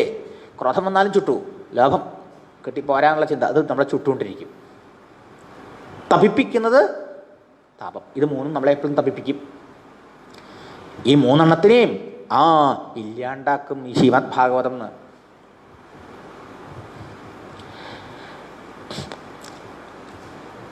എന്നിട്ട് ആ ഈശ്വര സദ്യ ഹൃദി അവരുദ്ധ്യതേ. ആ ഈശ്വരനെ സ്വന്തം ഹൃദയത്തിലുണ്ടെങ്കിലും അത് അനുഭവപ്പെടുത്തരും. ആര്? ഈ ശ്രീമദ് ഭാഗവതം. അപരൈഹി സാധ്യതയ്ക്കും മറ്റുള്ള ഗ്രന്ഥങ്ങളെ കൊണ്ട് ഇത് സാധിക്കുമോ? ഏത്? ഈ കാമാദി വികാരങ്ങളെ ഇല്ലാണ്ടാക്കൽ, ദുഃഖങ്ങളെ ഇല്ലാണ്ടാക്കൽ, ശാശ്വതമായ ആ പരമാത്മസ്വരൂപനെ സാക്ഷാത്കരിച്ച് മുക്തി കൈവരിക്കൊക്കെ മറ്റ് ഗ്രന്ഥങ്ങളെ കൊണ്ട് സാധിക്കുമോ? സാധിക്കില്ല. മറ്റ് അനുഷ്ഠാനങ്ങളെ കൊണ്ട്, സാധനം കൊണ്ട് സാധിക്കുമോ? ഇല്ല. പരിശുദ്ധ ധർമ്മമാകുന്ന ഭഗവാനിലുള്ള പരമപ്രേമെന്ന ആ സാധനം കൊണ്ട് മാത്രമേ സാധിക്കൂ. അതാണ് സൂചന. പക്ഷേ അതിന് വേണ്ട എന്തുകൊണ്ട് എല്ലാവർക്കും സാധിക്കണില്ല? അതിന് വേണ്ട അർഹത എന്താ? യോഗ്യത. എല്ലാവർക്കും ഫ്രീ ആണ് ഭാഗവതം, എല്ലാവർക്കും അധികാരിയാണെന്ന് പറഞ്ഞു. പക്ഷേ അധികാരം എല്ലാവർക്കും കൊടുത്തിട്ടുണ്ട്. എല്ലാവർക്കും വരെ വെയിലൊന്നും കിട്ടിയിട്ടില്ല. ആപ്ലിക്കേഷനിൽ ഓപ്പൺ ടു ഓൾ എന്നാണ്. മറ്റേടത്ത് ക്വാളിഫിക്കേഷൻ പറഞ്ഞിട്ടുണ്ട്. ഇന്നെ ക്വാളിഫിക്കേഷനുള്ള ആൾ അപ്ലൈ ചെയ്താൽ മതി അല്ലേ? നല്ല ജോലിക്കൊക്കെ അപ്ലൈ ചെയ്യുമ്പോൾ അപ്പോൾ ക്വാളിഫിക്കേഷൻ പറയില്ലേ? അതെ, ഇവിടെ ക്വാളിഫിക്കേഷൻ ഇല്ല. ഏത് ക്വാളിഫിക്കേഷനുള്ളവർക്കും വരാം. പക്ഷെ ഒരു ക്വാളിഫിക്കേഷൻ വേണം. കൃതിപിഹി സുഹൃതിഹി.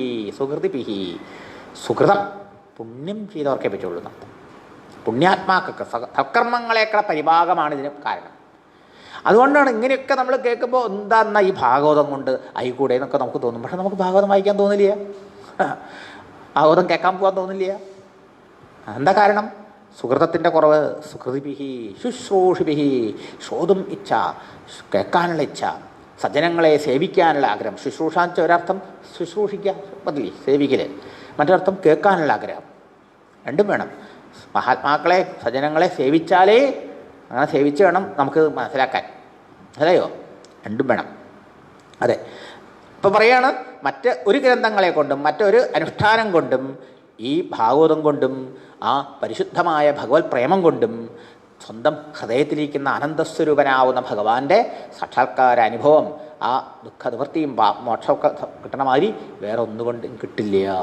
അതുകൊണ്ട് ഈ ശ്രീമദ് ഭാഗവത്തെ എന്ത് ചെയ്യണം? സർവാത്മന ശരണമടയൂ.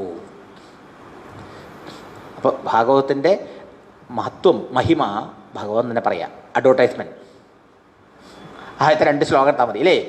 അതോടൊപ്പം നാം കണ്ടു ഇതിലെന്താണ് ഇതിൽ എന്ത് വിഷയത്തെക്കുറിച്ചാണ് പറയണത്? നാം കണ്ടു സച്ചിദാനന്ദ സ്വരൂപനെ, പരമാത്മാവിനെ. ആരാണത് പഠിക്കേണ്ടത്? ആർക്കാണോ സംസാര ദുഃഖത്തിൽ നിന്ന് മോചനം വേണം, ഈ കാമക്രോധാദികളൊക്കെ ജയിക്കണം അല്ലേ, ഈ നക്രത്തിൻ്റെ പിടിയിൽ നിന്ന് പുറത്ത് ഇറങ്ങണം എന്ന് ആഗ്രഹമുള്ളവർ, ശാശ്വത സുഖത്തെ ആഗ്രഹിക്കുന്നവർ, മോക്ഷാഗ്രഹിക്കുന്നവർ. പ്രയോജനം എന്താ? മോക്ഷം. സംബന്ധം എന്താ? ഈ ഭാഗവതം ഈ ഇതിൽ പ്രതിപാദിക്കുന്നത് അത്ര വസ്തു ശിവതം, വാസ്തവ വസ്തുവിനെ ഇതിൽ പ്രതിപാദിച്ചിരിക്കണം. ആ വാസ്തവ വസ്തുവിനെ റിവീൽ ചെയ്ത് തരും, പ്രകടമാക്കി തരും, വെളിപ്പെടുത്തി തരും. ബോധ്യബോധക സംബന്ധം. അപ്പോൾ അനുബന്ധ ചതുഷ്ടയിലെ അധികാരി, വിഷയം, പ്രയോജനം, സംബന്ധം. പിന്നെയോ ഭഗവാനെക്കുറിച്ച്, ഈ പ്രപഞ്ചത്തിൻ്റെ പരമകാരനായ പരമാത്മ ഭഗവാനെ സ്മരിച്ചുകൊണ്ട് ഭാഗവതം ആരംഭിച്ചുകൊണ്ട് മംഗളാചരണമായി. ഇഷ്ടദേവതാ സ്മരണം, മംഗളാചരണം. അപ്പോൾ ഒരു ശാസ്ത്രത്തിൻ്റെ സമ്പ്രദായം അതൊക്കെ. സാധാരണ നമ്മൾ ഇത് പറയുമ്പോൾ ഇതൊന്നും പറഞ്ഞിട്ട് കാര്യമില്ല, ആൾക്കാർക്ക് അത്രയൊന്നും ഉൾക്കാൻ പറ്റില്ല. ഇങ്ങനെയൊക്കെ ക്ലാസ് ആയാലും ഇതൊക്കെ വേണ്ട പോലെ നമുക്ക് ഉൾക്കൊള്ളാൻ പറ്റുള്ളൂ. അല്ലാതെ പ്രഭാഷണങ്ങളിലോ സപ്താഹങ്ങളിലോ ഒക്കെ ഇങ്ങനെ പറയാൻ പോകാൻ പറ്റില്ല. പക്ഷേ ശ്രീമദ് ഭാഗവതം ശാസ്ത്രമല്ലേ? ശാസ്ത്രം വെച്ചാൽ ശാസ്ത്രത്തിൻ്റെ ലക്ഷണങ്ങളൊക്കെ അതിന് കാണുമല്ലോ. അതെ. ഇനി 3-ാമത്തെ ശ്ലോകത്തിൽ പറഞ്ഞു, നിഗമകൽപ്പതരോർഗളിതം ഫലം ശുഖമുഖാദമൃതദ്രവ സംയുതം പിബത ഭാഗവതം രസമാലയം മുഹുരഹോ രസികാഹ ഭുവി ഭാവുകാഹ. ശ്രീമദ് ഭാഗവതം 2 തരത്തിൽ അമൃത. അമൃതദ്രവ സംയുതം. എന്താണ്? അമൃത രസം നിറച്ചു വെച്ചിരിക്കണതാ. ഒന്ന് അമൃതത്വപ്രാപ്തിക്കുള്ള സാധനമായതുകൊണ്ട്, മോക്ഷത്തിൻ്റെ സാധനമായതുകൊണ്ട്. പിന്നെയോ അസാധാരണ മാധുര്യം മുറ്റി നിൽക്കുന്നുമുണ്ട്. സ്വാദു പതേ പതേ എന്നാണ് ഇനി ഋഷിമാർ പറയാൻ പോണത്. ഓരോ ശ്ലോകത്തിലും ഓരോ പദത്തിലും എന്താ അതിൻ്റെ ഒരു സ്വാദ്, എന്താ അതിൻ്റെ ഒരു മാധുര്യം. ബോറിംഗ് അല്ല അങ്ങനത്തെ. നമുക്ക് ഈ ഭാഗവതം പഠിക്കുന്നത് കേൾക്കണത് ബോറിംഗ് ആയി തോന്നുന്നുണ്ടോ? ഇല്ല. എത്ര കേട്ടാലും ഇനിയും കേൾക്കണം എന്നാ അല്ലേ? അതെ. എന്താണ് ഈ ശ്രീമദ് ഭാഗവതത്തിൻ്റെ സവിശേഷത? ഇത് നിഗമ കൽപ്പതരോഹോ ഗളിതം ഫലം. രസം മാത്രമായ, രസം കുടിക്കണ ഒരു പാത്രം വേണ്ട, കുറച്ച് രസം തരൂ, ഒരു ഗ്ലാസ്സിൽ കൊണ്ടുതരാം, അല്ലെങ്കിൽ ഒരു ഉഴുതിലുകൊണ്ട് എടുത്തിട്ട് വിളമ്പി തരാം. രസം കുടിക്കണമെങ്കിൽ എന്തെങ്കിലും ഒരു ഉപാധി വേണം. ആ രസം പഴാക്കി വെച്ചേക്കണം. രസം തന്നെ ഒരു പഴമായി വന്നേക്കണത് എഴുതുന്നുണ്ടായതാണ്. മൂത്ത് പഴുത്ത വേദമാകുന്ന കൽപ്പവൃക്ഷത്തിൻ്റെ പഴ. വേദത്തെ കൽപ്പവൃക്ഷത്തോടെ പറഞ്ഞത്. നിഗമ കൽപ്പതരു, തരു വെച്ച വൃക്ഷം, അതിന് ഗളിതം ച വീണത്, ഫലം ച പഴം. തരു വൃക്ഷം, കൽപ്പതരു കൽപ്പവൃക്ഷം. നിഗമം എന്ന് പറഞ്ഞാൽ വേദം. എന്താ വേദത്തെ നിഗമം എന്ന് പറഞ്ഞത്? നിഗമയതി എന്ന് പറഞ്ഞാൽ ബോധയതി. നിഗമയെ ബോധിപ്പിക്കുന്നു. എന്തിനെ ബോധിപ്പിക്കുന്നു? ഒരു മനുഷ്യന് ജീവിതത്തിൽ നേടേണ്ട പുരുഷാർത്ഥങ്ങളെ എങ്ങനെയാണ് സമ്പാദിക്കേണ്ടതെന്ന് ബോധിപ്പിച്ചു തരിക.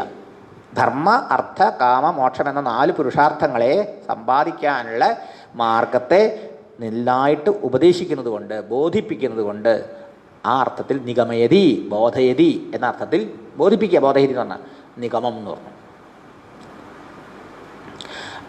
ആ വേദം നമുക്ക് മനുഷ്യന് വേണ്ടതൊക്കെ തരും. ധർമ്മ, അർത്ഥ, കാമ, മോക്ഷങ്ങളെ എല്ലാം പെട്ടു കഴിഞ്ഞു. അതുകൊണ്ടത് കൽപ്പവൃക്ഷ. ഭാഗവതവും കൽപ്പവൃക്ഷ. എന്താ? ഭാഗവത്തെ ആശ്രയിച്ചാൽ എല്ലാം കിട്ടും. ഭഗവാൻ കൽപ്പവൃക്ഷ. ഭഗവാനും അതെ. ഭഗവാനെ നമ്രാണാം സന്നിധത്സേ സതതമപി പുരസ്തൈഃ അനഭ്യർത്ഥിതാനപി അർത്ഥാൻ കാമാൻ അജസ്രം വിതരസി പരമാനന്ദ സാന്ദ്രാം ഗതിം ച ഇത്തം നിശേഷലഭ്യോ നിരവധി കമല പാരിജാതോ ഹരേ. ഗുരുവായൂരപ്പനെ കൽപ്പത്തൂർ നാരായണത്തിൽ ആദ്യത്തെ ദശകത്തിൽ സംബോധന എങ്ങനെയല്ലേ? ഹേ പാരിജാതോ, ഹേ കൽപ്പവൃക്ഷമേ, ഭൂലോകത്തെ കൽപ്പവൃക്ഷമേ കൃഷ്ണ. ഭഗവാൻ ആരാണ്? കൃഷ്ണൻ ആരാണ്? കൽപ്പവൃക്ഷമാണ്. സാധാരണ കൽപ്പവൃക്ഷം സ്വർഗത്തിലേ ഉണ്ടാവുള്ളൂ, ഇവിടെ ഇല്ല. ഭൂമിയിൽ മനുഷ്യൻ കുറേ പുണ്യം ചെയ്യണം, എന്നിട്ട് മരിക്കണം, എന്നിട്ട് സ്വർഗത്തിൽ പോയിട്ട് ആ കൽപ്പവൃക്ഷത്തിൻ്റെ ചോട്ടിൽ പോയി ചോദിച്ചോ കൊടുക്കും. പക്ഷേ ഇവിടെ ഭൂമിയിലുള്ള കൽപ്പവൃക്ഷമാണ് കൃഷ്ണൻ, ഭഗവാൻ. ഭൂമിയിലുള്ള കൽപ്പവൃക്ഷമാണ് ഭഗവാന്റെ പ്രത്യക്ഷ സ്വരൂപമായ ഭാഗവതം. മനസ്സിലായോ? ഇപ്പം ഇത് നിഗമകൽപ്പ തരുക. ഇത് നമുക്ക് ശ്രേയസ്സിനുള്ള മാർഗങ്ങളെ പറഞ്ഞു തരുന്നുണ്ട് ഭാഗവതം. അങ്ങനെയുള്ള ആ വേദത്തിൻ്റെ മൂത്തുപഴുത്ത പഴം, രസം മാത്രമേ ഉള്ളൂ, കളയാനൊന്നുമില്ല, കുരും തൊലിയൊന്നുമില്ല, പൂർണ്ണമായിട്ടും ആസ്വദിക്കാം. അങ്ങനെയുള്ള ഭാഗവതം, അതും നാം കണ്ടു.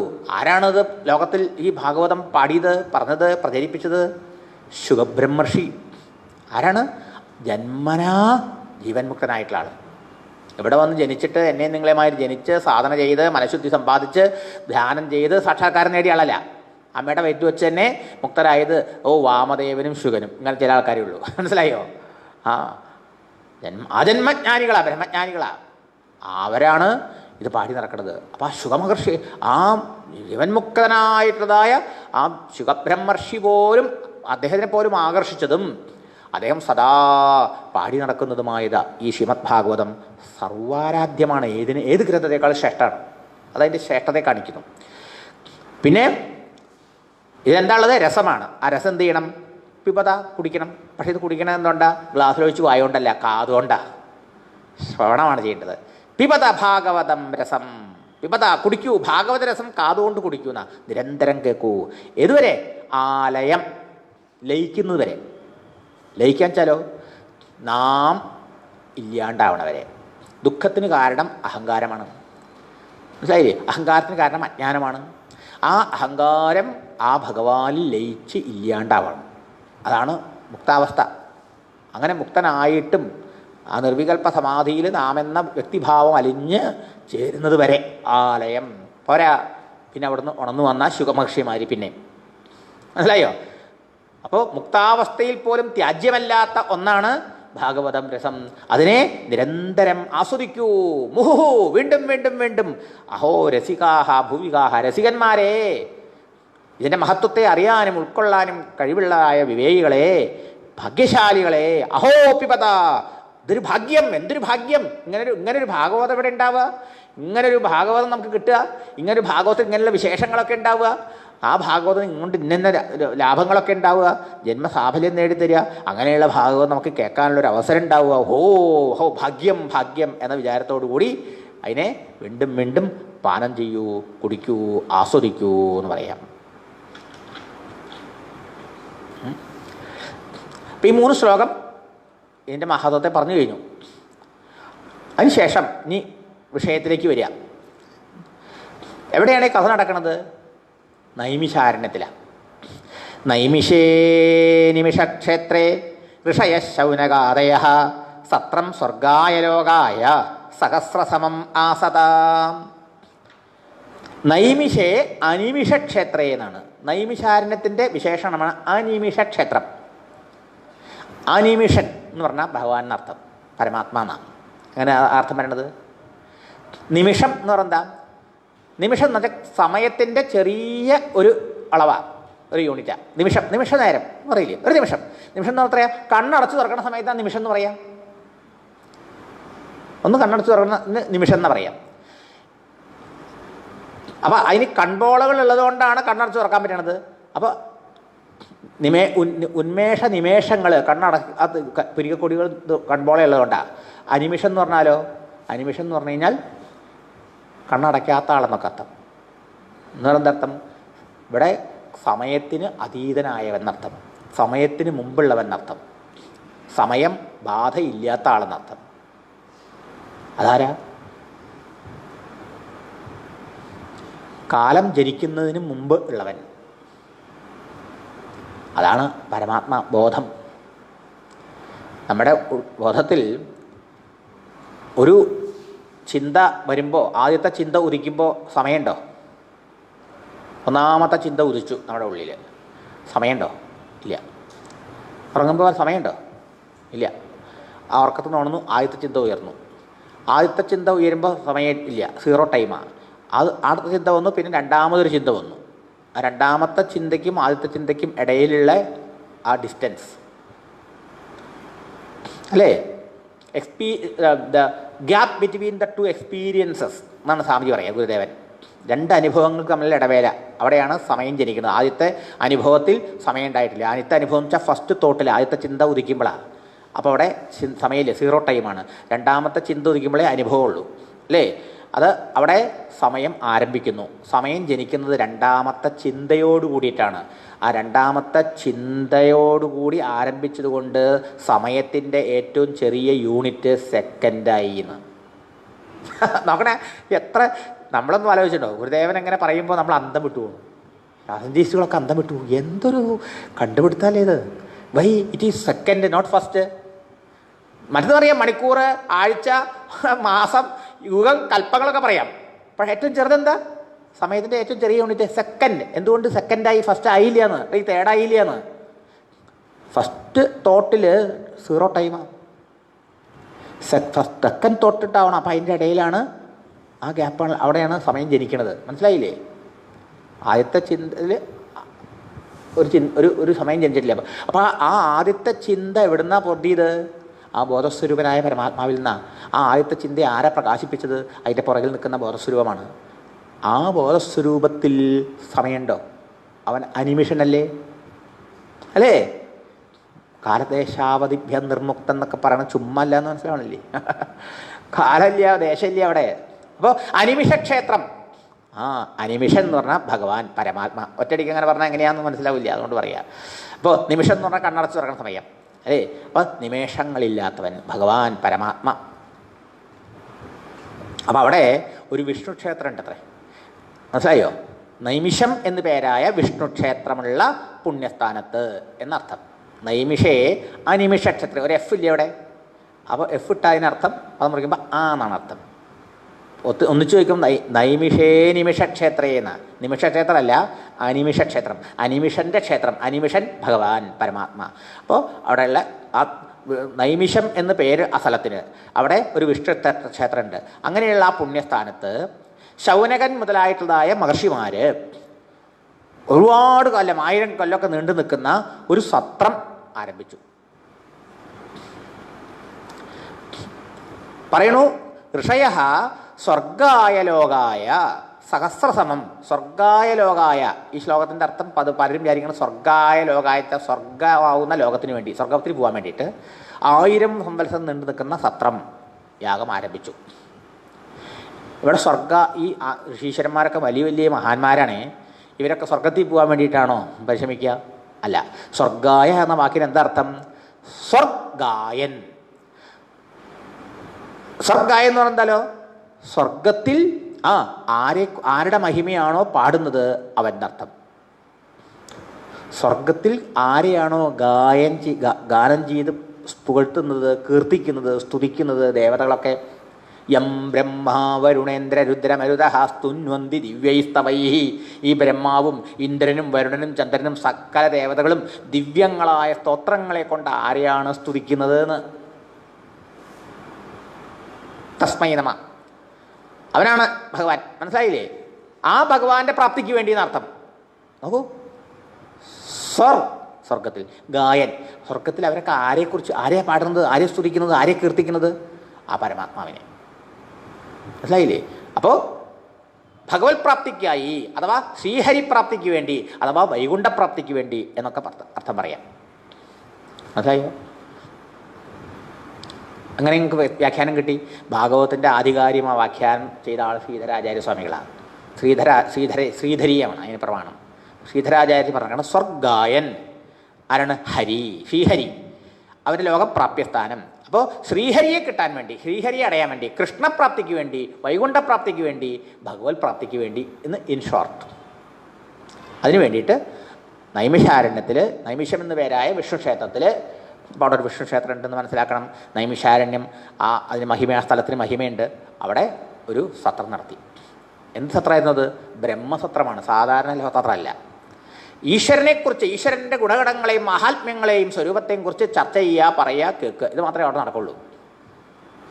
ഈശ്വരൻ്റെ സഗുണ നിർഗുണ ഭാവങ്ങളെക്കുറിച്ച് പറയുകയും കേൾക്കുകയും ചെയ്തുകൊണ്ടിരിക്കുക. അതാണ്. ഇനി അനിമിഷ ക്ഷേത്രം എന്നുള്ളതിന് നിമിഷ നേരം കൊണ്ട് കുറേ രാക്ഷസന്മാരെ ഭഗവാൻ കൊന്നുത്ര അവിടെ. അങ്ങനെയും ഒരു കഥ. മനസ്സിലായില്ലേ? ഭഗവാൻ അനിമിഷൻ നിമിഷ നേരം കൊണ്ട് ഒരുപാട് രാക്ഷസന്മാരെ വധിച്ചു സ്ഥലം. ഈ നൈമിഷാരണ്യം എവിടെയാണ്? എന്താ പറയുക, ഭൂമിശാസ്ത്രപരമായിട്ട് യു പിയിൽ ലഖ്നൗവിനടുത്താണ് ഈ നൈമിഷാരണ്യം. അത് വരാമെന്നും അങ്ങനെ ഇരിക്കുന്നുണ്ട്. അവിടെയാണ് ഈ സത്രം നടന്നുകൊണ്ടിരിക്കുന്നത്. മറ്റൊരർത്ഥം ഇത് നോക്കൂ, എല്ലാത്തിനും ആധ്യാത്മിക അർത്ഥവും ആദിഭൗതിക അർത്ഥമുണ്ട്. ഭൗതികാർത്ഥമുണ്ട്, ആധ്യാത്മിക അർത്ഥമുണ്ട്. ഭൗതികാർത്ഥത്തിൽ ആ ലഗ്നവിൽ അവിടെയുള്ള നൈമിഷാരണ്യം. ആധ്യാത്മികാർത്ഥം എന്താ? ആധ്യാത്മിക അർത്ഥം ഇവിടെ ഇതിന് പുറകിൽ അത് മനസ്സിലാക്കണേ. അതിൻ്റെ ഒരു ആ സ്ഥലത്തിൻ്റെ മഹിമ ഉണ്ടായ സംഭവം മനസ്സിലാക്കണം. ഈ കലികാലം ആരംഭിച്ചപ്പോൾ ഈ ശൈനകാദി മഹർഷിമാരൊക്കെ ബ്രഹ്മാവിൻ്റെ അടുത്ത് പോയി ബ്രഹ്മാവിനോട് പ്രാർത്ഥിച്ചു, ഭഗവാനെ ഈ കലിബാധ ഏൽക്കാതെ കലിദോഷങ്ങളൊന്നും ബാധിക്കാതെ ഞങ്ങൾക്ക് ഭഗവാനെ ഭരിക്കാൻ ഒരു സ്ഥലം പറഞ്ഞു തരുമെന്നു. ബ്രഹ്മാവ് ഒരു ചക്രം, വളരെ വേഗതയിലുള്ളൊരു ചക്രം ഇട്ടുകൊടുത്തു. നിങ്ങൾ ഈ ചക്രത്തിൻ്റെ പിന്നാലെ പൊക്കോളൂ, ഈ ചക്രം എവിടെയാണോ പോയി നിൽക്കുക അത് നല്ല സ്ഥലം, അവിടെ പോയി ഒന്ന് ഭരിച്ചോളൂ പറഞ്ഞു. അപ്പോൾ ആ ചക്രത്തിൻ്റെ പുറകെ വന്നു. ആ ചക്രം ഉരുണ്ട് ഇപ്പോൾ ഈ നൈമിഷാരൻ എന്ന് പറഞ്ഞ സ്ഥലത്ത് വന്ന് അത് വീണ് ഉടഞ്ഞു വന്നു. നേമി ചക്രം എന്നർത്ഥം. ആ നേമി ശീർണമായി തവിട് പൊടിയായി ഉടഞ്ഞു പോയി. ആ സ്ഥലം നേമി ശീർണമായ സ്ഥലം നൈമിഷാരണ്യം. അങ്ങനെ പറഞ്ഞ് അങ്ങനെ വന്നു. അതായില്ലേ? അപ്പോൾ ആ നേമി വീണ സ്ഥലം എവിടെ നിന്ന്? അവിടെ ഒരു ചക്ര കുണ്ട് അല്ലെങ്കിൽ ചക്ര തീർത്ഥം എന്നൊക്കെ പറയാം. അവിടെ വൃത്താകൃതിയിലൊരു കുളം, അവിടാണ് അവിടുത്തെ തീർത്ഥസ്ഥലം. അതൊരു തീർത്ഥമാണ്, പല തീർത്ഥങ്ങളിലും ചക്രതീർത്ഥം. പരശുരാമൻ്റെ കഥയിലൊക്കെ പറഞ്ഞിട്ടുണ്ട്. പരശുരാമൻ കുട്ടിക്കാലത്ത് ആ ചക്രതീർത്ഥത്തിൽ പോയിട്ട് വളരെ കാലം മഹാവിഷ്ണുവിനെ തപസ് ചെയ്ത് പ്രത്യക്ഷപ്പെടുത്തി വരൊക്കെ വാങ്ങിയ ആളാണ് കുട്ടിക്കാലത്ത്. ശ്രീരാമനുമായി കണ്ടുമുട്ടുമ്പോൾ പറയേണ്ടതൊക്കെ അട്ടെ. അപ്പോൾ ഇതാണ് നൈമിഷാരണ്യം. അപ്പം ചക്രം എറിഞ്ഞു കൊടുത്തു. ആ ചക്രം എവിടെയാണോ നിന്നത് ആ സ്ഥലമാണ് നൈമിഷാരണ്യം. ഇത് ഭൗതികാർത്ഥം. ആധ്യാത്മികാർത്ഥം എന്താ? ഈ ചക്രം തിരിയണ പോലെ തിരിഞ്ഞുകൊണ്ടിരിക്കുന്നു നമ്മുടെ മനസ്സ്. ശരിയോ? ചക്രത്തിനേക്കാൾ സ്പീഡിൽ നമ്മുടെ മനസ്സ് തിരിയണത് അല്ലേ? അതെവിടെയാണോ നിശ്ചലമാവുക, മനസ്സ് വിക്ഷേപങ്ങളെല്ലാം അടങ്ങി ശാന്തവും നിശ്ചലവുമായി തീരുന്ന ആ അവസ്ഥയാണ് നൈമിഷാരണ്യം. ആ മനസ്സാണ് ധ്യാനത്തിനുള്ള ഉപകരണം. അങ്ങനത്തെ മനസ്സുകൊണ്ടേ നമുക്ക് ധ്യാനം ചെയ്യാൻ പറ്റുള്ളൂ. ഹരിപ്രാപ്തിക്ക് സ്വർഗത്തിലുള്ളവർ പാടിപ്പുകഴ്ത്തുന്ന ആ ഹരിയെ, ഭഗവാനെ, വൈകുണ്ഠമൂർത്തിയെ, മഹാവിഷ്ണുവിനെ പ്രാപിക്കണമെങ്കിൽ എന്ത് ചെയ്യണം? ഇങ്ങനത്തെ ഒരു സ്ഥലം വേണമെച്ചാൽ പുറത്ത് സ്ഥലമല്ല, നമ്മുടെ മനസ്സ് ഇങ്ങനെയാവണം എന്നർത്ഥം. മനസ്സിലായില്ലേ? അതെ. അപ്പോൾ വീണ്ടും നമുക്കിനി കഥയിലേക്ക് വരാം. അപ്പം അങ്ങനെയുള്ള നൈമിഷാരണ്യത്തിൽ ഈ ധൗനകാദി മഹർഷിമാർ ഒരു സത്രം നടത്തി. ലൗകിക സത്രമല്ല, ബ്രഹ്മസത്രം. ലക്ഷ്യം ഭഗവത് പ്രാപ്തി. അങ്ങനെയുള്ള അവർ രാവിലത്തെ പ്രാതകൃത്യങ്ങളൊക്കെ കഴിഞ്ഞ് നിത്യകർമ്മങ്ങളൊക്കെ കഴിച്ച് അവരുടെ അനുഷ്ഠാനങ്ങൾക്കുണ്ടല്ലോ അതൊക്കെ കഴിഞ്ഞ് അവിടെ ഇരിക്കുന്ന സമയത്ത് അവിടെ ആഗതനായ ആ ഗുരുനാഥനെ, സൂതനെ, ഉഗ്രശ്രവസ് എന്നതിന് പേര്. ഉഗ്രശ്രവസ് എന്ന് പറയുന്ന സൂതൻ വേദവ്യാസ മഹർഷിയുടെ ശിഷ്യനാണ്. വേദവ്യാസ മഹർഷിയുടെ ശിഷ്യൻ മാത്രമല്ല, വേദവ്യാസൻ്റെ പുത്രനായ ശീശുകൻ്റെയും ശിഷ്യനാണ്. ശുഗമഹർഷിയുടെ മുഖത്തുനിന്ന് പരീക്ഷത്തിൻ്റെ ഒപ്പം ഇരുന്ന് ഭാഗവതം മുഴുവൻ കേട്ടാളാണ്, സപ്താഹം കേട്ടാളാണ്. അങ്ങനെയുള്ള മഹാത്മാവ്, എല്ലാം അറിയുന്ന ആളാണ്, സാക്ഷാത്കാരം നേടിയൊരു മഹാത്മാവാണ്. ഒരവധൂതനായ അദ്ദേഹം ഇങ്ങനെ സഞ്ചരിക്കുക. വണ്ടറിങ് മെൻഡിക്കൻ്റ് എന്നൊക്കെയാണ് നമുക്ക് പറയേണ്ടത് ഇന്നത്തെ ഭാഷയിൽ. അവർക്ക് പ്രത്യേകിച്ച് ലക്ഷ്യം ലോകാനുഗ്രഹകാതരനായിട്ട് ഇങ്ങനെ സഞ്ചരിക്കുക.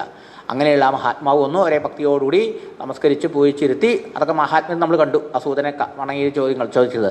അപ്പോൾ അദ്ദേഹത്തിൻ്റെ കാൽക്കൽ പോയി വീണ് നമസ്കരിച്ചുകൊണ്ട് ആദരാത് സൽകൃതം സൂതമാസീനം പപ്രച്ചുഹു ഇതം ആദരാത്. ആദരവോടുകൂടി സൂതനെ, ആ ഗുരുനാഥനെ, സൂതൻ ഇവിടെ ഉഗ്രശ്രവസ്, അദ്ദേഹത്തിനെ സൽകൃതം വേണ്ട പോലെ സൽക്കരിച്ചിട്ട് ആദരവോടുകൂടി സമീപിച്ചിട്ട് ഇതം പപ്രച്ചു, ഇങ്ങനെ ചോദിച്ചു, അല്ലെങ്കിൽ ഇതിനെ ചോദിച്ചു. അപ്പോൾ ചോദ്യം എന്താ, അല്ലെങ്കിൽ ഇതിൻ്റെ പോയിന്റ് എന്താ? എങ്ങനെയാണ് നമ്മൾ ഗുരുനാഥനെ സമീപിക്കേണ്ടത്? ഇന്നിപ്പോൾ നമുക്കൊക്കെ ഓൺലൈനാണ്. എനിക്ക് തോന്നുന്നു മോക്ഷം ഓൺലൈനായിരിക്കും. ഓൺലൈൻ പാർട്ടിസിപ്പേഷൻ, ഓൺലൈൻ സർട്ടിഫിക്കറ്റും ഉണ്ട് അല്ലേ? അതുപോലെ തന്നെ ഓൺലൈൻ മോക്ഷം, ഓൺലൈൻ കാലത്ത് ഓൺലൈനൊക്കെ. പക്ഷേ ശരിക്കും എന്താണ്? ഗുരുനാഥനെ ശ്രദ്ധാഭക്തി വിനയ പുരസ്സരം സമീപിച്ച് സേവനം ചെയ്ത് ശുശ്രൂഷിച്ച് വേണ്ട ചോദിക്കണം. തത് വിദ്ധി പ്രണിപാതേന പരിപ്രശ്നേന സേവയാ. വിധി പറഞ്ഞിട്ടുണ്ട് ഈ കൃഷ്ണ ഭഗവാൻ തന്നെ, ഭഗവത് സ്വരൂപയെ ഭഗവാൻ കൃഷ്ണ ഭഗവാൻ പറഞ്ഞിട്ടുണ്ട് തൻ്റെ ഉപദേശിച്ച ഗീതയിൽ. തദ്വിധി, ഈ പരമാത്മ സത്യത്തെ നീ അറിയണം. എങ്ങനെ? ആ അറിയുന്ന സാക്ഷാത്കാരം നേടിയ മഹാത്മാക്കളിൽ നിന്ന് അവരെന്ത് ചെയ്യണം? അവരെ പോയിട്ട് സേവ ചെയ്യണം, നമസ്കാരം ചെയ്യണം അവരെ. പ്രണിപാതേന, ദീർഘദണ്ഡ നമസ്കാരം. സേവ കൊണ്ട് നമ്മുടെ അഹങ്കാരം, നമ്മുടെ ഈ പ്രൈഡൊക്കെ പോവും, മതം പോയി ചോദിക്കണം വേണ്ടത്. അപ്പോൾ ഉപദേക്ഷ്യന്തിരെ ജ്ഞാനം ജ്ഞാനിനഃ തത്വദർശിനഃ, ഈ സത്യം സാക്ഷാത്കരിച്ചിട്ടുള്ള മഹാത്മാക്കൾ നിനക്ക് സത്യം ബോധിപ്പിച്ചു തരും. അപ്പോൾ ഇവിടെ അങ്ങനെയാണ് ഇവർ സമീപിക്കണ ഗുരുനാഥനെ. നോക്കൂ, സൽകൃതം, വേണ്ട പോലെ സൽക്കരിച്ചു. എന്നിട്ടോ ആദരവോടുകൂടി സമീപിച്ച് ചോദിച്ചു. എന്താ ചോദിച്ചത്? ആ ചോദ്യത്തിലേക്ക് നമുക്ക് ഇന്ന് കടന്നാൽ എത്തില്ല, അതുകൊണ്ട് നാളെ ഉണ്ടല്ലോ, നാളെ ഈ ചോദ്യങ്ങൾ ഒരു 5-6 ചോദ്യങ്ങളാണ് ചോദിച്ചത്.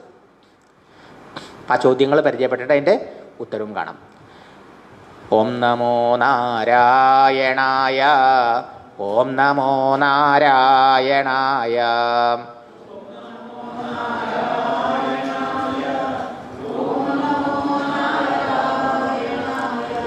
ഓം നമോ നാരായണായ, ഓം നമോ നാരായണായ,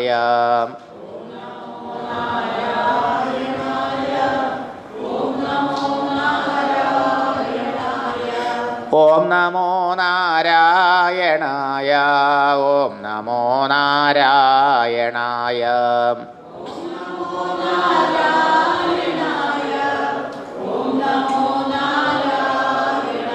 ഓം നമോ നാരായണായ, ഓം നമോ നാരായണായ,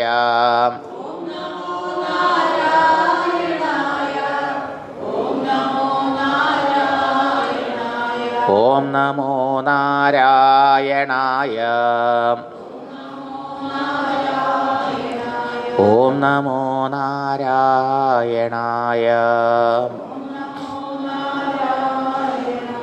ഓം സ്വസ്തി പ്രജാഭ്യഃ പരിപാലയന്താം ന്യായേന മാർഗേണ മഹിം മഹീഷാ, ഗോബ്രാഹ്മണേഭ്യഃ ശുഭമസ്തു നിത്യം, ലോകാ സമസ്താ സുഖിനോ ഭവന്തു.